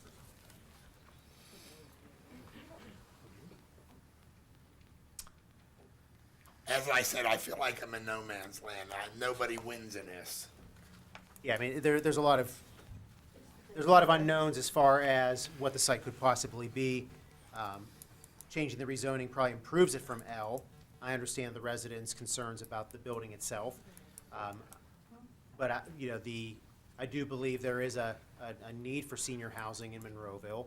I think it does, long-term helps the community in general as far as getting seniors out of their homes, that they raise their families, and moving them, keeping them in the community, that they've been here all their lives, and then getting families into their current homes. I think there's a need for that and value in that. And I do understand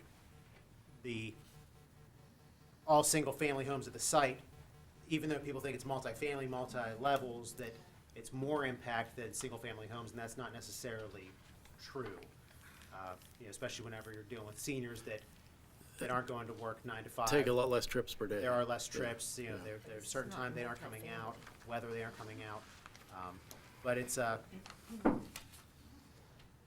it's the landowners and the developers' right to ask to develop their land, and we understand that. That's where we get into private property issues.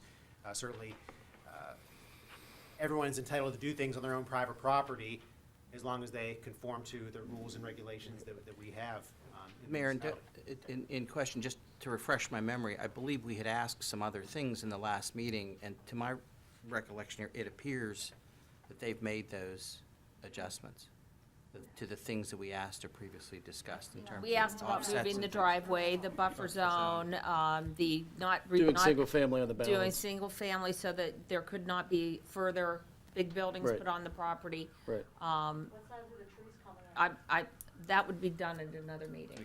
I'm not really sure that we can ask any more of This the is about the developer. He rezoning has, only, right? you have, Yes, and that's one thing I want to make. Yes, it is. All right. When we talk about rezonings as legislative action, it's just about the rezoning. There are applicants that come in to rezone properties, ask for a rezoning with really no plan. They just try to rezone. So this developer is coming in to try to say exactly what they intend to do, but they will still have to come back in for, if this were to be approved as it's stated today, the developer, Clover Communities, would still have to come in for a site plan approval, and they would also have to run through the planning commission again as well, planning commission and back in front of council, to meet all the requirements. and there could be more stipulations put on during those meetings in regard to buffer zones, That's when buffer zones and things like that would all come up so that everyone would understand if that occurs. Council, any further questions? Any further comments, Mr. Jack? I don't think so. Thank you for your time. So, council, this item, you have three options for you. There can be a motion to approve, a motion to deny, or a motion to table for a later meeting. Or, that's it. That's it, yeah. Mr. Mayor, I made some notes here as the residents and the developer talked. And I don't see a giant ton of difference between his development as far as traffic goes and things like that, with school buses and the traffic generated by the outside community as compared to, I think, traffic generated by seniors would be less. But also looking for the fact that, like you said, I think we need quality senior housing in Monroeville, and we have to be careful what we allow and reasons why we deny things like this. So I asked Mr. Wilson a while ago, maybe as far back as the last meeting, and he was in support of it. I will therefore make a motion to approve. Well, I talked to Mr. Wilson today, and he was in favor of it, so I will second. There's a motion, a second to approve. Any other comments or questions, council? Seeing none, there's a motion and a second to approve. Roll call, please. Mrs. Gatos? Aye. Mr. Poach? Aye. Mr. Harvey? Aye. Mr. Wolfram? Aye. Mr. Arcinigo? With reluctance, aye. Mr. Williams? Aye. The ayes have it.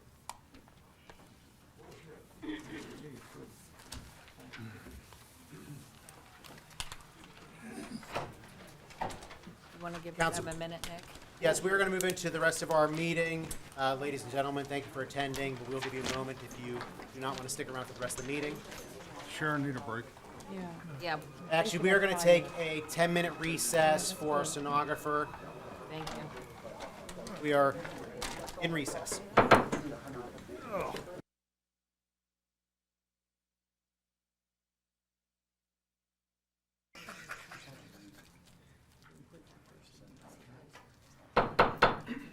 This meeting is out of recess. It's approximately 8:57 PM. Council, we're moving over to our motions, and we're going to go to our second motion this evening, a motion to grant a blank extension beyond the 5-year term for development pursuant to Article 508, Section 4 IV of the PA Municipalities Planning Code for the Good Shepherd Cemetery Mausoleum Development. The applicant is here, both Mr. Huber and Mr. Smith. Gentlemen, if you may present your Okay, case. thank you, Mayor and Council. I'll start again. Welcome back. Welcome back, right. How much time I do you figured want? I'd sneak one in, but I guess it didn't work, so I didn't know the procedure, so I apologize for that. We're asking for a planning approval extension for the final phase of the mausoleum and a 5 mausoleum development of Good Shepherd Cemetery. Do you have the picture? Somebody had the picture up there. but- Oh, there it is. Okay, that was the original plan that was started back in 1990. If you go to the next slide, it'll show the actual different phases of development. That's the actual construction that's been done till date. 4 of the buildings are complete. They were named after it's the Garden of the Apostles, Matthew, Mark, Luke, and John. The last building to be built is St. John's. That's the 5th building that we're asking for extension to build.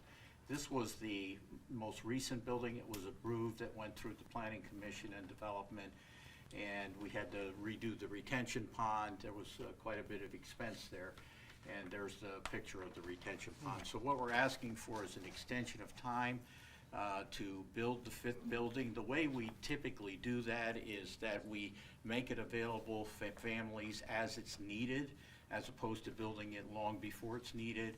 And so we don't really have a gauge of when that's gonna be. But there's nothing gonna change. The actual drainage and the roof drainage is gonna go into the existing water system.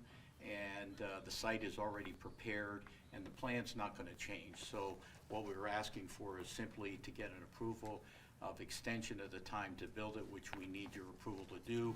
And we plan on doing it in less than 5 years, but we'd like to have some flexibility in terms of building it for 5 years. So.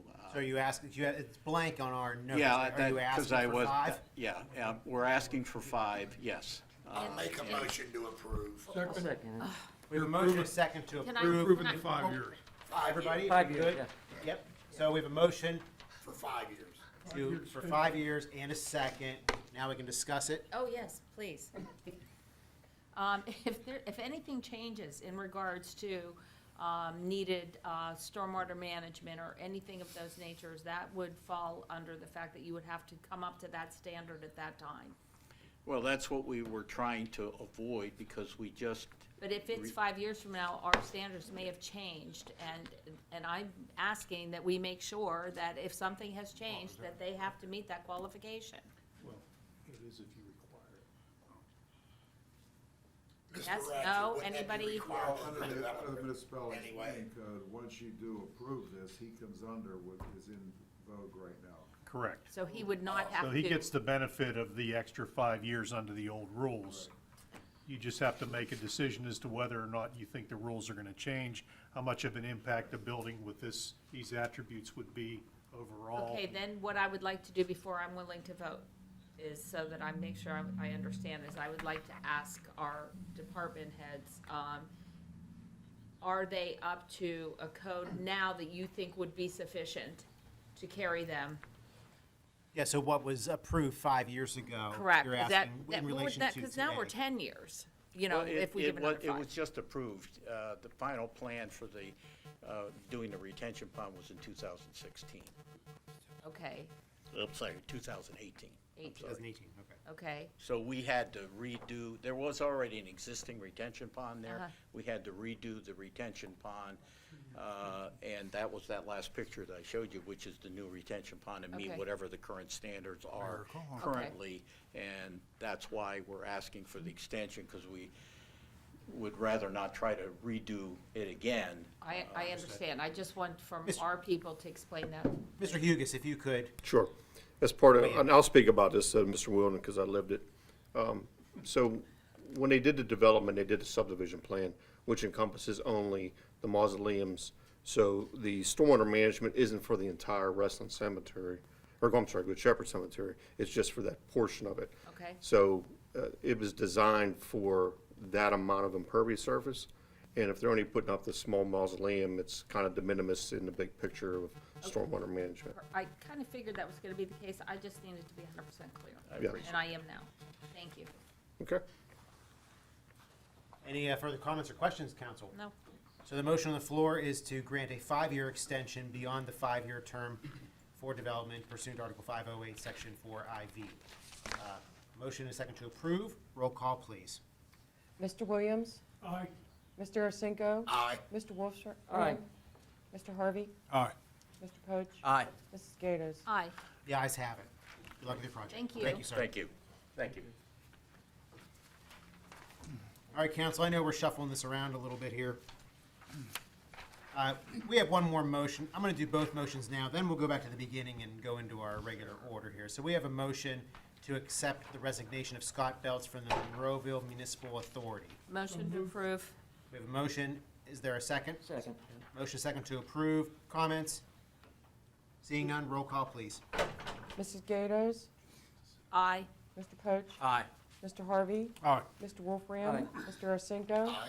Mr. Williams? Aye. The ayes have it.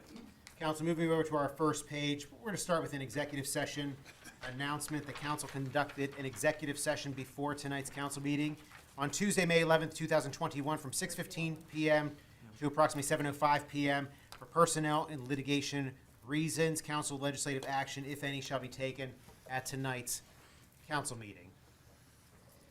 Council, the minutes, we're looking for the approval of the minutes of Citizens Night from April 13th, 2021, and the regular council meeting of April 13th of 2021. Motion. Second. A lot of motions. And 1 second. 1 second, we'll take Pick a that. name. Any other additions or comments about those minutes? Motion to approve, roll call, please. Mr. Williams? Aye. Mr. Arsenko? Aye. Mr. Wolfram? Aye. Mr. Harvey? Aye. Mr. Poach? Aye. Mrs. Gatos? Aye. The ayes have it. Council, list of bills and budget transfers. Is there a motion on the floor? Motion. Second. Motion is second to approve. Comments or questions? Seeing none, roll call, please. Mrs. Gatos? Aye. Mr. Poach? Aye. Mr. Harvey? Aye. Mr. Wolfram? Aye. Mr. Arsenko? Aye. Mr. Williams? Aye. The ayes have it. Payroll report. Is there, Motion. there's a motion to approve Second. and a second? Any comments? Seeing none, roll call, please. Mr. Williams? Aye. Mr. Arsenko? Aye. Mr. Wolfram? Aye. Mr. Harvey? Aye. Mr. Poach? Aye. Mrs. Gatos? Aye. The ayes have it. You didn't do You that. the tax collector? We'll get into that. Okay, well, sorry, okay. Just want to show you I'm awake. We'll get to it all. We'll get to it all. Crossing it all off the list as we go. Maybe not in the same order, but we'll get there. Yeah, exactly. We're keeping with the trend. So we do have our reports of our tax collections. Very important report. Is there a roll call? Is there a motion? Motion to approve. To approve. Thank you. And a second and a comment, please, Mr. Little.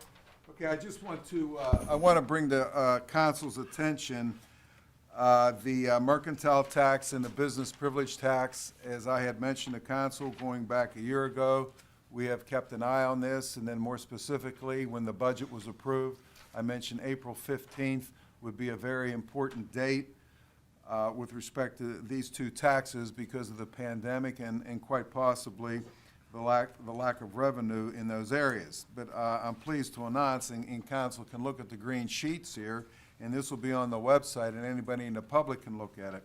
We had budgeted for mercantile tax I'll approximate these numbers, $2.2 million, and we had budgeted for business privilege tax $2 million. For mercantile tax, we had budgeted $2.2 million. We've taken in $3.2 million. For the business privilege tax, as I said, we budgeted $2 million. We've taken in upwards of close to $2.4 million. Now that totals to $5.6 million. We usually take in close to $8 million. Now this is counting delinquencies also. We usually take in $8 million. We've already taken in 5.6. With the stimulus money we will get before June 3rd, which is about 1.3, that'll be $6.9 million. And that's not counting the delinquencies. And we probably will have more of these two taxes coming in because even though we did not extend the date for the filing until May 17th, as the federal government did, there still is no penalty for those people who do not file. Most of the people have filed in talking with a tax collector, but we may have more next month. So we are looking better than we thought we did. We will not most likely hit the number we usually hit, over $7.5 million, but we're nowhere near. We're definitely better than what we had budgeted in fear of what the pandemic would have done to the businesses here in Monroeville. So that's good news right there. I just wanted to make that comment so council and the public knows that. Quick question, Tim, with that, but you would still say, is it safe to say that from that report, there's still no fluff in the budget? Nothing added? No, I would say there's no fluff in the budget, no. With respect to revenues, no. And even expenses for that matter. Okay, because I mean, we're seeing a number of individuals that have seen the public report of stimulus money coming and are assuming that we are, you know, That's gonna put good us as over the gold. top. We're over the Yeah. top and we're good to Better go. than No, before. the stimulus money will put us close to what we normally take in. If we didn't have the stimulus money, would be $1.3 million, maybe not $1.3 million. We still may be $800,000 short. We still may be. Now, that's counting delinquencies. Keep that in mind. We still may be, and these are just all guesstimates that I'm mentioning right here, right now. I mean, we could still be 700,000, $500,000 short. The stimulus money definitely is helping. Gonna help. And it also, we pulled money from our fund balance, so we basically pulled money from our savings account. Right. So I think maybe the better way to look at it is this stimulus money would help replace that money that we pulled out to balance last year. Correct. Right, yeah, like he's saying, we don't have, it's not like we went over the top now and we all have all this extra money. I mean, that's the Right. queries. That's- I don't know about everyone else, No. but that's the queries I've been hearing. Hey, you guys are getting extra money. Can we do? And that's No, not true. Okay. I would not, at this point, I would not say that. All right. Thank you. That's appreciated. Thanks for the report, Tim. So, council, we do have a motion, a second to approve the tax collections. Roll call, please. Mrs. Gatos? Aye. Mr. Poach? Aye. Mr. Harvey? Mr. Harvey? Mr. Harvey, approval of your tax collections, are you for it? Yes, I just had a question. I just had a question for Mr. Little. Mr. Wolfram? Why? Aye. Mr. Arsenko? Aye. Mr. Williams? Aye. The ayes have it. Very good. Council, moving over to our vacancies on boards, commissions, and authorities. Mr. Williams, we'll start with you. Yes, Mr. Scott Belt resigned from the municipal authority, and I will take this opportunity to thank Scott for his service to the Monroeville on the municipal authority and his service as a volunteer fireman for many years. At this time, I'll bring your attention to the Home Rule Charter is really the Bible that the municipal council should go by. And what it states here is a vacancy on any board, commission, authority shall be the subject of social media notice in the municipality at least 25 days prior to nomination for filling the vacancy. Nomination shall be made at a council business meeting at the time of nomination. Each nominating official shall publicly present the council a resume of the nominee's qualifications. Because of that, his resume come in, I think, March of 27th, so not enough time, so I will not make a nomination tonight for the 6th Ward seat. And you're discussing there's 3 members, 3 individuals, 3 residents from the 6th Ward that have their names in. Are you referring to all 3 of them? All 3 of them. I will not make a nomination tonight. Okay. And I want to wish Mr. Little a happy birthday belated. I'm lost as to why. What, 21 again? Leave it go. 21, 39 and Holden, right, Tim? Pardon me? 39 and Holden. Right, Jack Benny. Really Holden. Yeah, so Mr. Williams, so you're following what the Home Rule Charter says about vacancies? Correct. Okay, very good. And do you have any other, I have anything else for nothing this else. evening? Mr. Arasenko? I just wanted to say to Heidi Lawrence, who put in for the planning commission one vacancy, but I already know that Scott has been nominated. So Heidi, please don't give up.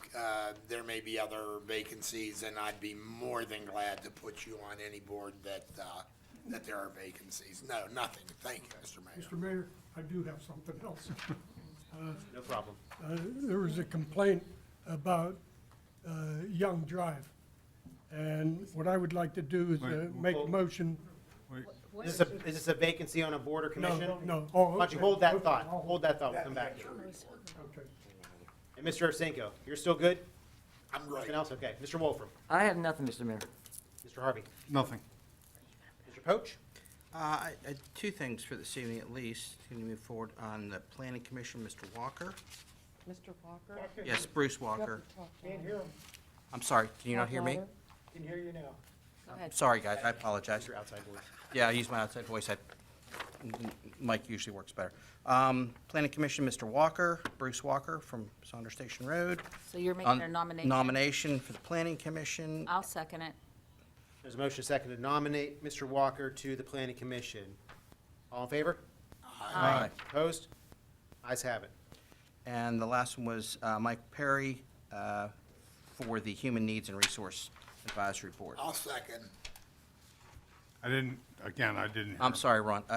Michael Perry from Saunders Station Road for the Human Needs and Resource Okay. Advisory Board.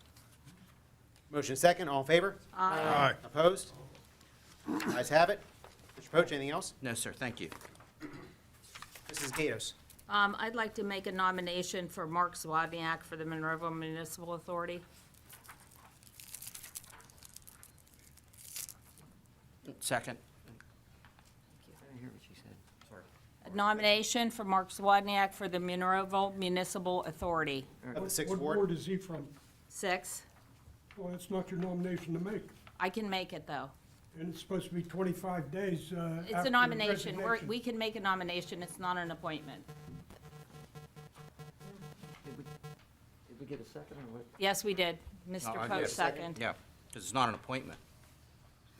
It's a nomination. Okay, we do have a motion second, and I just want to, by what Mr. Williams, whenever you refer to the vacancies, it was for the appointment of it, correct? That is correct. Mr. Ratcher? I believe so, yeah. It's Yes. 25-day waiting period for an appointment. For an So appointment. we can make a nomination, and then an appointment will be at our next meeting. Okay. Want to revisit that? Is there No, there was a nomination. I know, but Yeah, it's about filling the vacancies. The appointments of vacancies.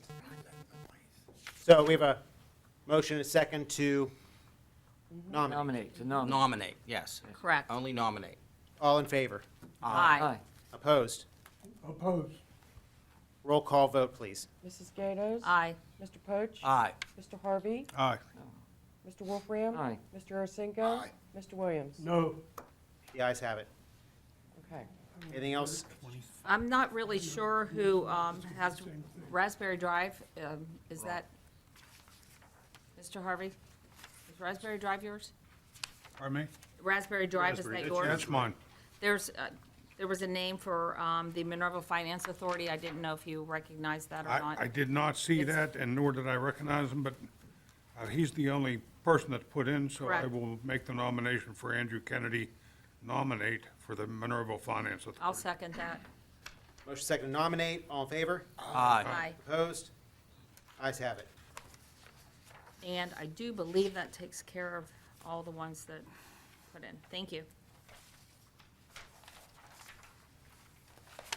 Very good. Moving over to our bids and proposals. Okay. We have one this evening, the Old Ramsey Road Wall Project, 21-01-PCFR-wall. Okay, Council, we have received last Tuesday, I think my fingers are dry here, trying to loosen them up. Okay, 1, 2, 3, 4, 5, 6.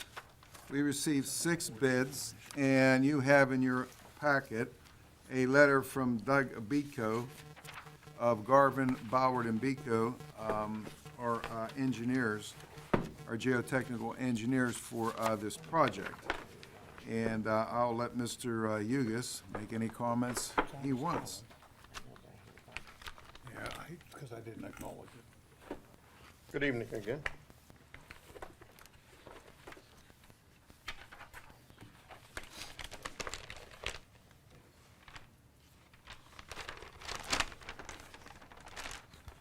So most of you are aware, we talked about this sort of at the budget time concerning Old Ramsey Road wall.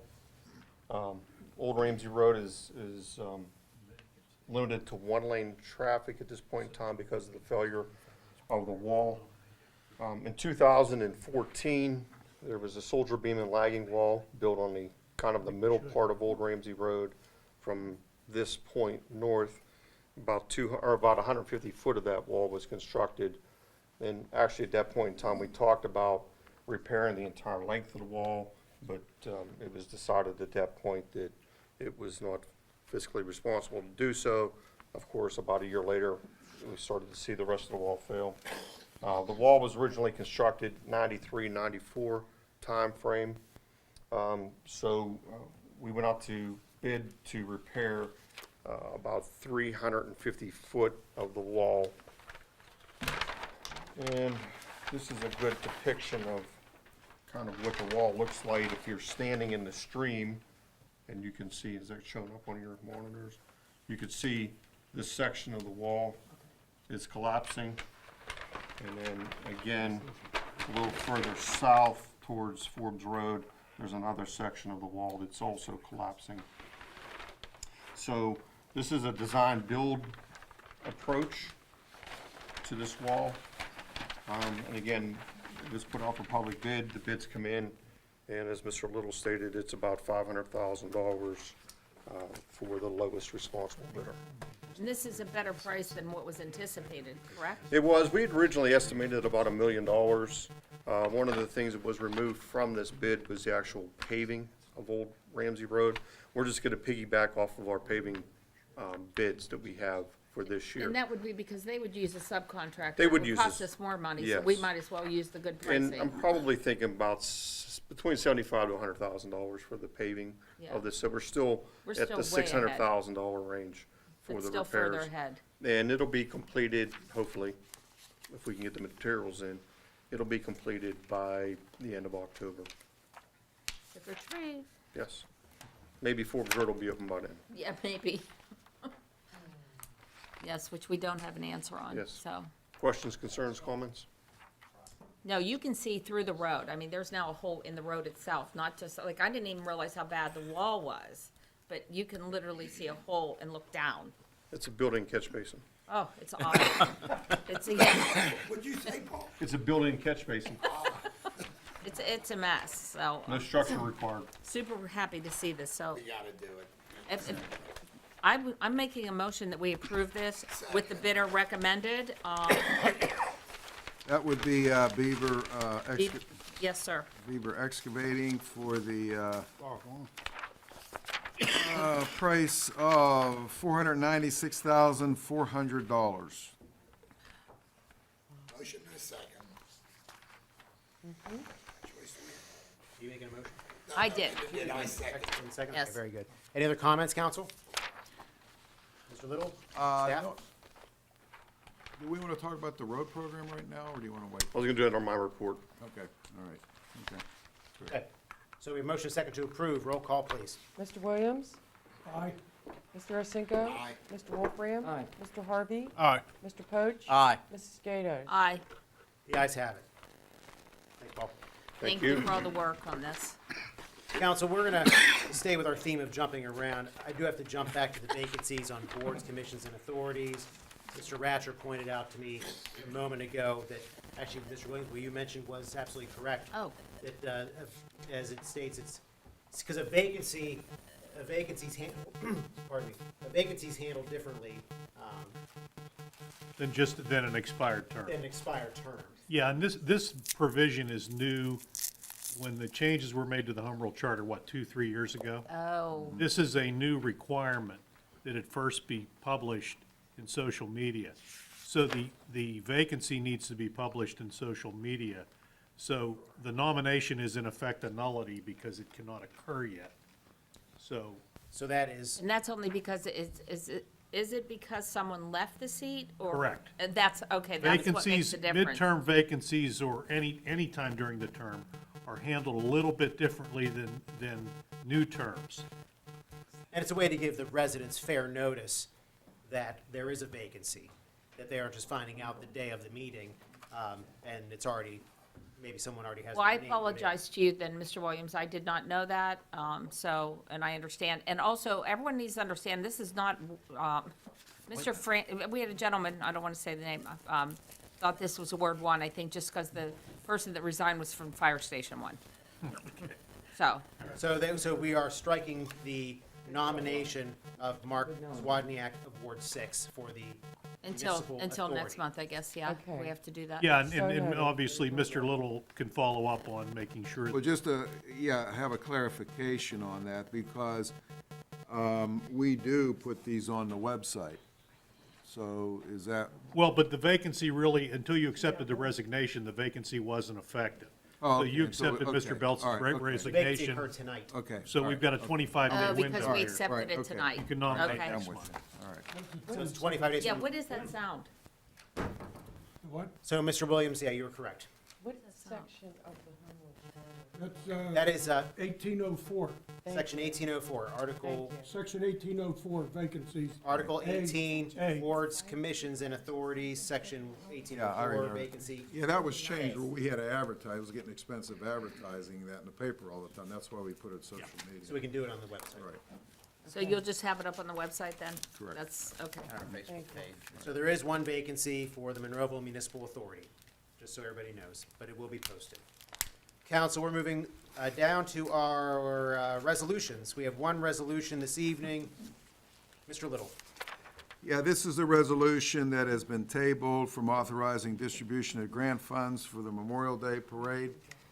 I assume, whatever council's pleasure is, to keep that tabled on there. I'll make a motion to keep it tabled. I'll second. It can just stay on the table. Okay. There's No action. necessary. No action. Good. Moving over to our reports of our municipal staff. Mr. Ratcher. No report tonight, Mayor. Mr. Little. Yeah, I have 3 items. We have summer employment, we have, I believe it's 7 applicants. We have $20,000 budgeted, which equates to approximately 5 summer employees. What is council's pleasure? Is there no way we could pick up there's only 7 applicants, correct? There's 7, we have 7, right, Joe? There's 7. There's 4 for Public Works, 2 for the library though, and 1 clerical. And I don't know if the library actually needs them or not. Mr. Poach, did you ask them? They do, they'll appreciate it, the help they can get, but there's only part-time. Okay. Because there's no eliminating part-time. we can make a budget transfer from your budget. No, we- Take it from your budget. All things considered, I think we ought to hire the 7. Any other discussion on that, council? Do we need 7? List in front of me anymore. Council, we're budgeted Trying for to 5. employ kids. What does Yeah, I everybody want to do? understand that, but you know, I mean, Trying to employ kids that are working their way towards college, so I think it's worth it. I agree. We want all the positions to be as they're outlined. 5 at Public Works, 1 at the municipal building, and 2 for the library. Yes. I'm good with it. As long as we can, as long as not, it's not a too big of a burden, yeah. Okay, all right, we'll hire, you accept? okay, we'll hire the You need to, Did we only budget, because normally we've each gotten to pick 2 or 3. Well, that, We've yeah, had we like 14, had, 20. well, for the past, because of the pandemic, That needs thinking. in fact, the pandemic, when the budget was made out, we usually had $72,000 budgeted. Okay, but we did it because of the pandemic? Because of the pandemic. One more question. Mr. Sedlak, have you talked to the municipal authority? Do they by any chance need a person? They're still looking for people. Well, then maybe one of those people can go down to them, because they need, I know they needed someone too. Yeah, I talked to Joe Story today. I told him we'd probably find out tonight about what we were doing, and I'd call him and. So we That'd could, probably work just as well. If- Yeah, if that one- way the they one- get some I think help there's as one well. person that had experience in the library, and then if not, then that could be your well, you swing can piece. give the water authority 2. yeah, That's even. if they need 2 even. Yeah. So why don't we work that out with them? Okay. Is everyone in Yeah, I agree agreement with with that. that? I'm good with that. Okay, good, Seven. because That'd be that was gonna available come up right at now. our next meeting, so. So is it either 7 or 5 at the municipality? How about if they're available right now, start them working? Well, they have to be notified and stuff, and, They wait. What is it? but will you talk to Joe Story tomorrow? Yes, Joe? yeah, I told him I would. I told him I'd Okay, call him tomorrow, perfect. so. All right, that sounds good. So council's okay with 7, but there's a chance it might just be 5 because 2 of the 7 might be going to the water authority. Yeah, we're good. Perfect. Yeah. Make sense? As long as we hire them all, I think that was the idea. Agreed, but if some can go down there, why not? That I'm way we're good helping with them that. out as well. They had the gumption to put in for it. I think we should let them Agreed. hire them. Mr. Little, next item. Okay, this Thursday night at 7 o'clock, we will have Meet the Candidates Night. The event is closed to the public. It's just going to be a broadcast on TV 15 and also on Verizon 45. It will be re-aired throughout the weekend. Check our website for the times, and also it'll be on YouTube. The candidates will be here, and I will be monitoring the event. So tune into the broadcast this Thursday at 7 o'clock. These are just municipal candidates. Municipal candidates, true. Municipal candidates, not school board candidates. Good point, Mayor. Thank you. Okay, next item is recycling event will be at the Public Works on Saturday, July 17th from 9 a.m. to 1 p.m. And we'll keep you posted on that each month leading up to that. Is that the special drop-off thing where you can drop off electronics? Yeah, ECS and C, they, for paints and things of that nature. Computers and all that stuff? I don't know if computers, I don't know if electronics are Is this there. the I don't think it was electronic one? listed. I don't think electronics are there. I mean, the Yeah, flyer I remember information- seeing the list. I'm sure that it weren't listed. Well, we need to do something with them electronics. I see them all over the road. Yeah. Well, People just throw them out the road. we've had a company come in to do that. Oh, Don't have well, to they do did that. collect electronics once. Yeah. Just had it. I know. We just had it. Pennsylvania Resource Council will probably again have one. I think they are out at the next tier development. That's why people don't enjoy this. Very good. Mr. Little, anything else for this evening? And condolences go out to Kathleen Rossi on her husband, who just passed away. Oh, I didn't know that. Over the weekend. Very sad. Mr. Hugus. The floor is yours. You have 2 items this evening. I do. The first item actually is a request that came through Tim. It's concerning the crosswalks at 312 Center Road, which is actually the former Rivertown Poorhouse, which is going to be a new restaurant. And I believe this was in your packet.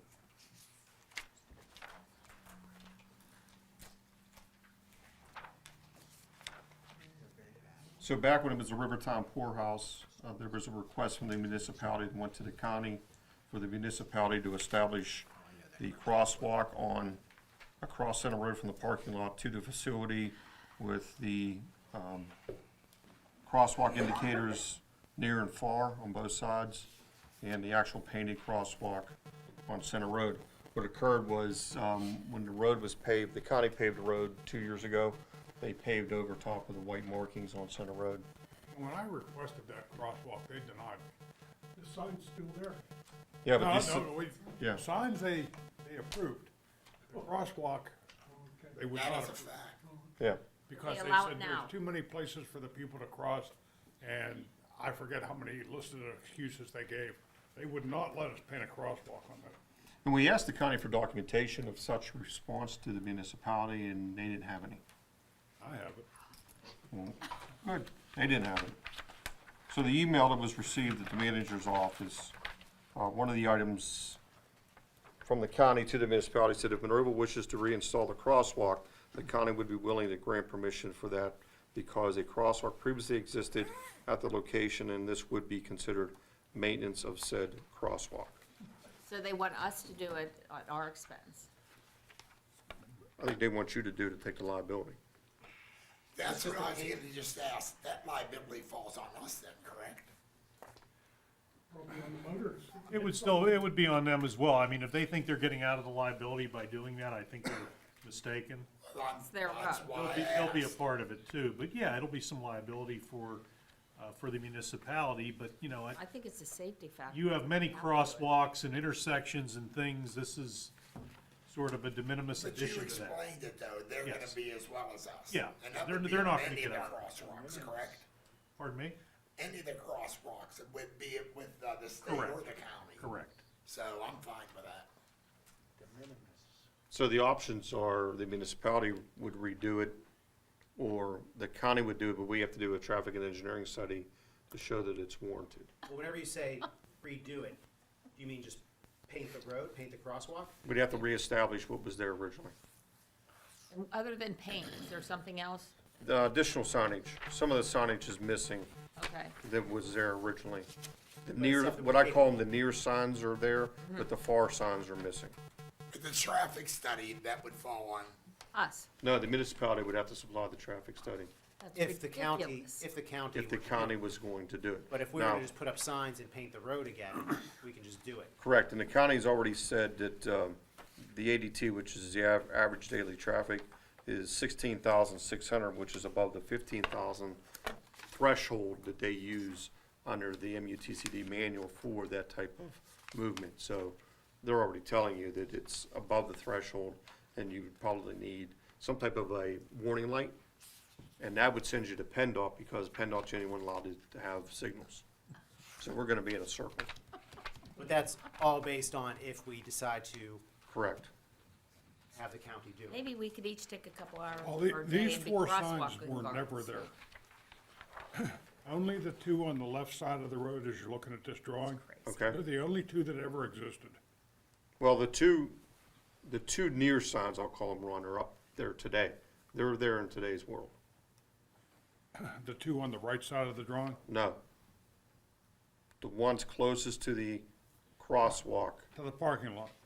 on both sides of Center Road. Those two are there today. The ones further away that Then they says, put 'em up since then the the request. ones far away that says 200 feet, those are the ones that are not there. So we only need to install 2 signs and paint? That's one of the options. That's Yeah, one it's of the one of the options. options? Or we do a Correct. traffic study? My original or request we do to nothing? them Is that our 3 options? Yes, was in February of 2016, correct. and they denied. All right, I make a motion, we move forward with the signs and painting on our own. I'll second. Motion is second, and I think that's a good option. Yes. Cost, Other comments? it's fairly cost effective for us, I think. Yes. And it's better than doing nothing. Right. No, If agreed. you need it for safety, and we're not gonna do a traffic study, so let's just go ahead and do what needs to be done. Let's fix Get it. it done. Yes. Roll call, please. Mrs. Gatos? Aye. Mr. Poach? Aye. Mr. Harvey? Aye. Mr. Wolfram? Aye. Mr. Ursinko? Aye. Mr. Williams? Aye. The ayes have it. Mr. Hugus. Yes, the next item is the library entrance improvements. This sort of came about very abruptly. I know this was a grant that was, that the library had obtained actually several years ago, They didn't spend it, at least. which is unfortunately coming to a close if the work isn't going to be performed. So the Westmoreland Conservation District reached out to me and said, look, we've got to move this along or we're going to lose the money. So actually, it's going to be out for a public bid starting Thursday. Okay. 2 days. So the project essentially is, if you're on Gateway Campus Boulevard, in this area here is today's world, it is a handicap parking field. That is going to be removed. A rain garden is going to be established in that location. And then the entranceway that you know today is still going to remain, but it's going to be one way, the opposite direction. Okay. And then the parking, the handicap parking was here, is going to be relocated to here. And the blue shaded area is going to be permeable pavers. And there'll be new light standards established. And in addition to that, there's always been an ongoing issue with water entering the front entrance. They're going to be installing, this blow up might help a little bit more. They're going to be putting a trench drain in front of the doors to capture the water to send it back to the stormwater system within the parking lot. It's about a $200,000 grant for this. Will that cover it? Yes, Yes. No match on our end. no match. Well, there was in-kind services that were already performed. They were actually performed at the senior center's detention basin. Right. So that's already completed. Fantastic. And this Hey, will keep Paul, water when from you come coming out in the the front doors of the door. library, That water coming in that front door's been an issue since has been. I was there 8 years ago. It has been. Yeah. Mr. Williams? Mr. Williams?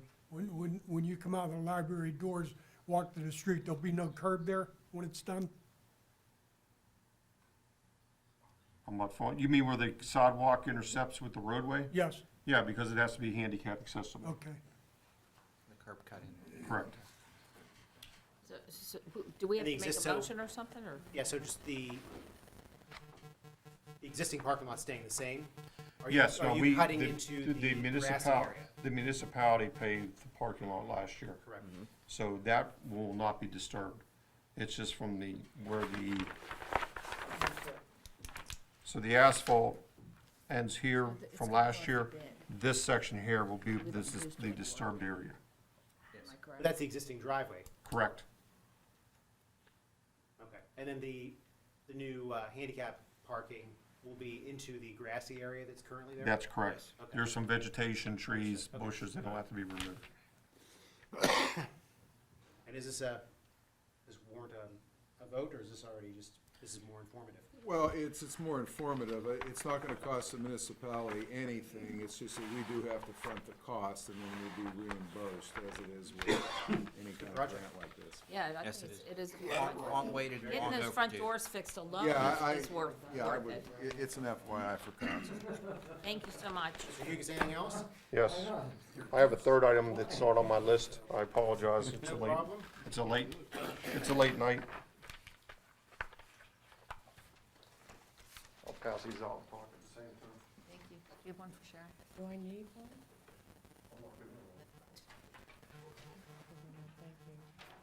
So last month you approved the road resurfacing program, it came in about $800,000. So the balance of that, which is obviously about 200,000. Didn't get any. Ward 6 is getting flush. I know. Is there enough there? Yeah, okay. We have enough? They can have mine. Is there enough? I thought I made enough. Yipper. All right, so there's additional 12 roads. 11 of them are seal coat projects. One is a mill and overlay. You know, we've backed into this with our rating system, with a list of the roads that, and with the seal coat, we try to get neighborhoods knocked out at one time. And that's what, you know, basically Spillman Street, Miller Avenue, Miller Alley, Center Street, Highland, Dawkins, Ridge is all one big grouping. It'll be taken care of. Burke and Donley are tied together. They'll be taken care of. Old Concord and Harvest, again, they're together. And then Pendleton would be the mill and overlay. We're gonna be in that direction anyway, doing Atterbury. So it'll be a quick trip over to Pendleton to take care of that. I'm And happy that to takes s- up about the balance of, Yeah, of that 200,000. happy to see we could get this much more done. Yes. Well Because of done. pricing. Yes. Thank you very much Okay. for that. Excellent. Questions, Yes. concerns, comments? No, No, we are sir. saving money this year. In Good. general, the price has gone down Yes. for the work in general. It's gonna last Just for don't long. buy any plywood. Yeah, so, Thank you, Mr. Hughes. Thank you. Thanks, Paul, good job. thank you. Very much. Thank you, Paul. Council, moving over to reports this evening. Actually, one more thing, I'm sorry. So there is a public comment period that I will open up the floor if there's anyone from the public that would like to speak for any municipal item. Seeing none, we'll close that portion and go to our council report. Mrs. Gatos. Yes, I'm gonna make this quick. It's been a long night for everyone. But there is big news for the Shop and Save in Haymaker Village. It is opening this Thursday. And so I'm very pleased to make that announcement, and I think it's gonna be great to have that store back open, so that we have something on that side of town for, stores. So thank you to the people that took it over and renovated it, and it will be opening this Thursday. So enjoy your shopping. Oh, and I gotta say happy birthday to my husband yesterday. Not which birthday it was. Do you want to embarrass him? No, Happy it- birthday. Yeah, just happy birthday. It would make me look too much like a cougar. Thanks. Mr. Poach. Please. Jeez. Give your report, Mr. Poach, please. I'm composing myself. Yeah, just personal things, and congratulations, actually mostly to the women in my life. First Saturday, you know, didn't think it would affect me emotionally, but to my daughter's graduation, when she walked across the stage with a magna cum laude at graduation for that too, so I didn't, again, before Mr. Arcinko says it, yes, she does take after her mother. That's what she was Yes. smart enough to do that as well. Also upcoming for next week, happy birthday to my wife on Election Day, to do that as well. And then also happy anniversary is the next day, our wedding anniversary, and no nominations to her for putting up with me for 26 years. Okay, so that's not on I'll the second table. that motion. Yeah, it's enough. Thank you. I'll But that's make just the personal, motion. cheer, all really joyous occasions for us. Yes, Wonderful. ma'am. Very Thank you. good. Great. Excellent. Mr. Harvey. Yes, one announcement, and then I have a short presentation. I hope council would bear with me here. The announcement is, I'd like to remind the residents and motorists of the new state law that passed concerning the move-over law, in case you haven't heard about it. This law is meant to protect all the highway workers and responders handling situations on the roadways. If you see them or come across a situation on the highway involving road workers, tow truck operators, first responders, police, fire, EMS, or even highway safety workers, you're required to reduce your speed to 20 miles an hour below the posted speed limit and move over, if possible, to a lane that would allow you to pass by safely. The fines have dramatically increased for this thing.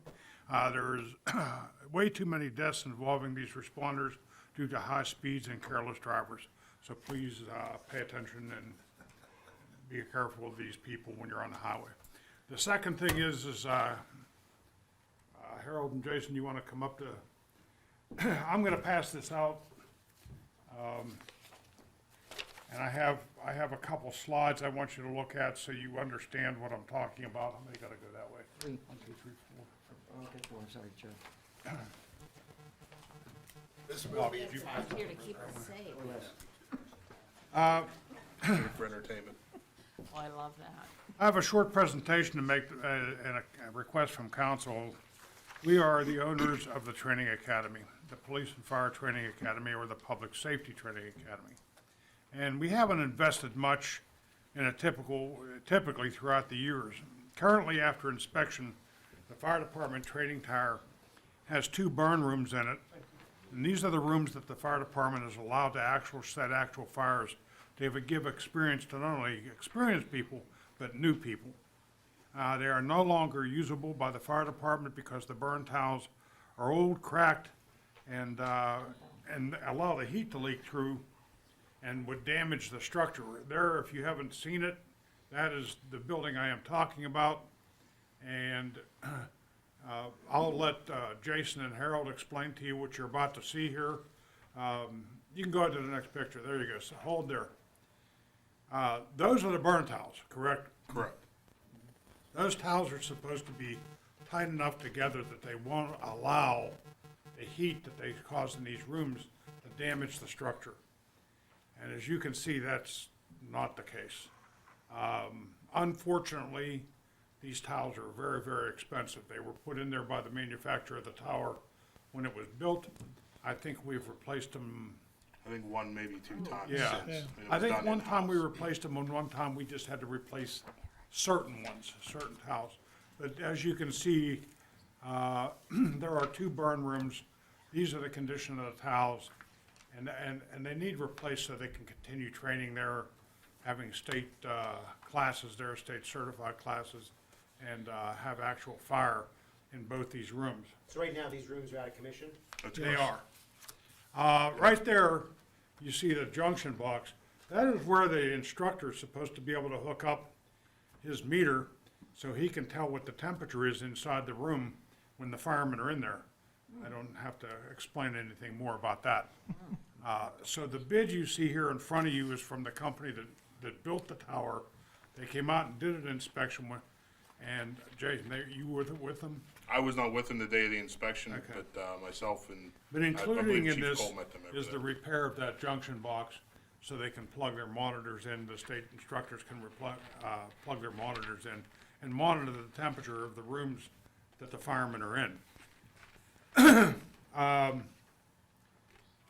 Yes, it's a lot of money, but I think it's well worth it for the fire department to be able to have live practice. And there's some things that are gonna come up later that I will inform council of that maybe we can help to start not only preventing those 2 rooms from going bad so quickly, but maybe even make up some fees and scheduling some other classes and outside speakers and charge some outside fees for facility use. I don't want to get into all that tonight because there is a lot to talk about. Myself and Mr. Little and Mr. Ratcher talked about it. And having classes that are sponsored by the Monroeville Fire Department there, whether it's classroom work or actual work in the tower. And the other thing is we've always let surrounding communities use it if they wish to. The problem is nobody ever monitored what they did. So if they went in there and broke 10 of those towels, which are not supposed to be touching, we would never know because nobody inspected it before and after. It's a situation we have to correct. Just some things we could modify there, some more oversight, Right. and maybe some things we could change in the fee schedule. Correct. Mr. Mayor, I'll make a motion to approve. It's a no-brainer. I mean, we have to do this for our fire departments. Yeah, because right now, they're not being used. That's my point. Jason, Harold, Yeah, did I right. miss anything? No, right now, the You burn got it, rooms have Ron. been out of service for well over probably 5 years. We haven't used any of them. I'm gonna because second that years? motion. Yeah, we just had this inspection in 2019, and we knew before that it was damaged, so once we got the inspection, now we're already 3 years from that inspection. And like Councilman Harvey said, before the gate was there was just kind of free roaming access everywhere, so people could just go in there, and they didn't check in or check out with anybody. But now with new state policies for burning, I was just helping one of our guys look at the paperwork. They have to do pre-building inspections with like facility owners or directors or whoever. So anytime we would host more classes there, once this is fixed, they would have to do a pre-inspection with us and a post-inspection after the classes. And we've also affiliated with other colleges now through Westmoreland and Allegheny to hold classes here, and there is a fee that they will be charging the students to come out here. It's a facilities use fee. So anything that we've incurred to maintain this building or any of the facilities that they use, we would get paid. by Yes, the- Wait, to that wait, point. hold on. Do we need to second the Yeah, motion so we can have Mr. discussion? Yeah, Wolfman motion to approve in a second. Okay.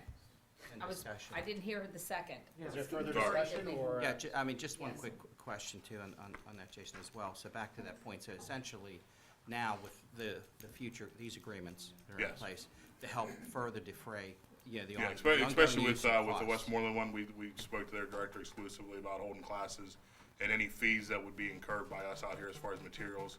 They have, for those burn classes now, they've gone from like 15 the $25 or $30, we would be able to collect that from them because we're hosting it at our facility. Municipality would be able to. Yeah, the municipality would collect that fee. Right, And and since then- it's already an NFPA compliant building, it just has to meet the standard for the burning Sure. per And the then- inspection and report. correct me if I'm wrong, but you were also exploring additional means to help continue to fund that, some of the things with the association, the funding as well, but Yeah, how's the that training going? committee, through the fire department, we've raised funds, that we've been building simulators. There's some things with like doors, the bottom of the doors we have to repair. We've talked to them how to do that. We're capable of doing that in-house, so we will do So that the fire ourselves. department's gonna continue Yeah, to the do fire that department as will do that. well. The fire department's gonna clean the building out this week and get everything out of there and maneuver some equipment around. So those these costs, things- those initial repairs, stuff can be borne by Correct. parts originally too. Then I thought you'd looked also the association, but I don't know if you have an answer back. We on do it? not have an answer back because we're not really sure Can you where that's expand gonna on that go. a little bit, just so? Because the understand? Relief Association doesn't own the property, it's Mm-hmm. not their building, it's not, we can't use their funds to fix somebody else's Plus, building. any fixed structure is not allowed to use any of the association money. Okay, just so we have that portion of it in that piece as well, 'cause it's in place too. Sounds like, I agree with Greg, I mean, it's the one we need to, and the fact that we're adding additional fees and affiliations will help offset some of the future costs. and In part a of way, this- we're just kind of funding it up front. Correct, and part of the proposal is having them install it, goes back to the whole discussion with the liability.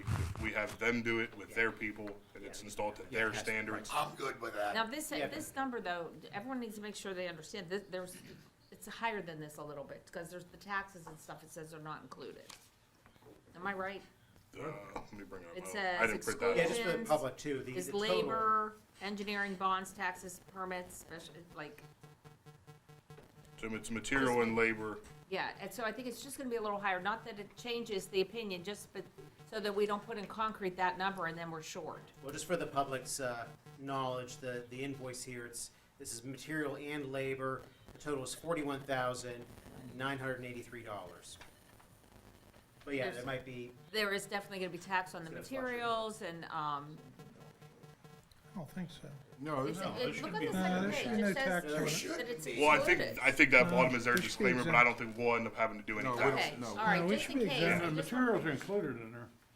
Yeah, that's where she's talking about on page 2 where the exclusions is. Yeah. It says we exclude from the proposal. I think that's your general boilerplate. Well, I think what they're doing, if I read it correctly, is like everybody else that we deal with fire trucks. If they come across something they didn't see, we're gonna have to fix it. Like if there's underlying structure damage or something like that. I just wanna make sure. Yeah, In to case your point, I- I think it's just a boilerplate Yeah, if part we that they concrete add. a number, then you Yeah. guys, Right. it's not in there, Absolutely. then it's gonna be like, okay, now you have to come back and everything's put on hold, so. excellent. So we do have a motion, a second to approve. Roll call, please. Mrs. Gatos? Aye. Mr. Poach? Aye. Mr. Harvey? Aye. Mr. Wolfram? Aye. Mr. Ursinko? Mr. Williams? Aye. The ayes have it. Yeah, 5 years is way too long. Let's get this taken care All of. right, thank you very much. Thank you, guys. you. Thank you. Thank you. Thanks. Mr. Harvey, anything else this evening? One other thing, I just wanted to tell council that with this, as an example, we need to get back on the camera security system for the municipal properties. I'll leave it go with that, start thinking about it. But if we had camera security up there, for example, we would know who's leaving the property and the condition they left it in. But he's also saying now they have to sign in, sign out kind of deal, correct? There's a keypad gate. Keypad and lock. But I mean, they, I was just gonna ask that. Yeah, but They- Linda, property. oh, no, I know what you're saying, but he's, at least he did answer part of it, is that if someone uses it, it has to be approved before and after I could let usage. them in and go home. Yeah, the one you're talking about is the one that uses the building. The burn after- building. After we correct it, they'll have to do pre-inspections and post-inspections. Pre and post inspections, at Yes. least that's that's something, that's good. Very good. Mr. Harvey, anything else? I am done. Mr. Wolfram? Sweet and simple, and short too. I just applaud all those residents who came out for the rezoning fiasco, if I want to call it that. And I agree with everything that's been going on here tonight. We've got some things done today. And that's it, Mr. Mayor.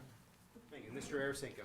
Real quick, excuse me, Kathy from our tax office, heartfelt condolences. My God, there's no words to express how I would feel, or any of us would feel. And last but not least, please get out there and vote Tuesday. Please, a lot of people sacrificed limit and even their own lives so we can do that. as a free society. So please get out there and vote on next Tuesday. Thank you. Mr. Williams. I'd like council to pass an ordinance to place a stop sign at the corner of Young and Cathedral Drive, going north on Young Drive towards Pioneer Park. I don't know. We do that with. Well, that wouldn't be an ordinance. There would be an ordinance? Yeah, it would be. We'd have to do a, You have to authorize to advertise. we'd have to maybe look at staff to look at that if that's even feasible. Wouldn't we Traffic have to study. have a traffic and engineering study done? Yes and no. But at a minimum, you're gonna have to authorize to advertise. Can we I'd have to start look with at it. having staff discuss, Mr. Little and Look staff at it. discuss it first, to Yeah. look at it, since it's just getting, Yes. just spring it on us right now, but we have Whatever they staff need look to at do it. to get it moving. Something We what- can't do it, we can't do it. I know you mentioned it to me, Bob, what, a Young and what, Young and Cathedral. No idea where we're. Young and There's no Cathedral. stop sign coming out of Cathedral. It's a dead-end street. All right. So Tim, you'll take a look at that with staff then? That's right, we did decide. Okay. Anything else, That's Mr. all I Williams? have, thank you. Thank you. Just Election day, yes, so just one announcement about that. So you will be voting at the same place you voted for the November presidential election. Now, there's some change-ups for the primary. That is not the case. You'll be voting wherever you voted for the presidential election. For the most part, it's the same for most where you voted, you know, many, many years here in Monroeville, but there were some changes in the second ward where things were shifted over to the library, and the fifth ward over to the library. But wherever you voted in November is where you'll vote for this May primary. If you certainly have any questions, contact the municipality, and there's a lot of resources on the Allegheny County Department of Elections website. You can punch in your number, your address, your street number, and they'll tell you where you are, what ward you're in, where you vote. You can find sample ballots of what's going to be on the ballot, of all the candidates, and some of the questions that are on there. So a lot of resources on the County Division of Elections website, and certainly you can contact my It's on our office. website. That's on our website. It's on our website as well, so you can be informed for next Tuesday. Congratulations to Poach family and Emily. Thank you. Congratulations to her, and really deep condolences to the Rossi family. And with that, I want to seek a motion to adjourn. Motion to adjourn. Second. All in favor? Aye. Opposed? The ayes have it. Thank you. Paul, All right. Paul,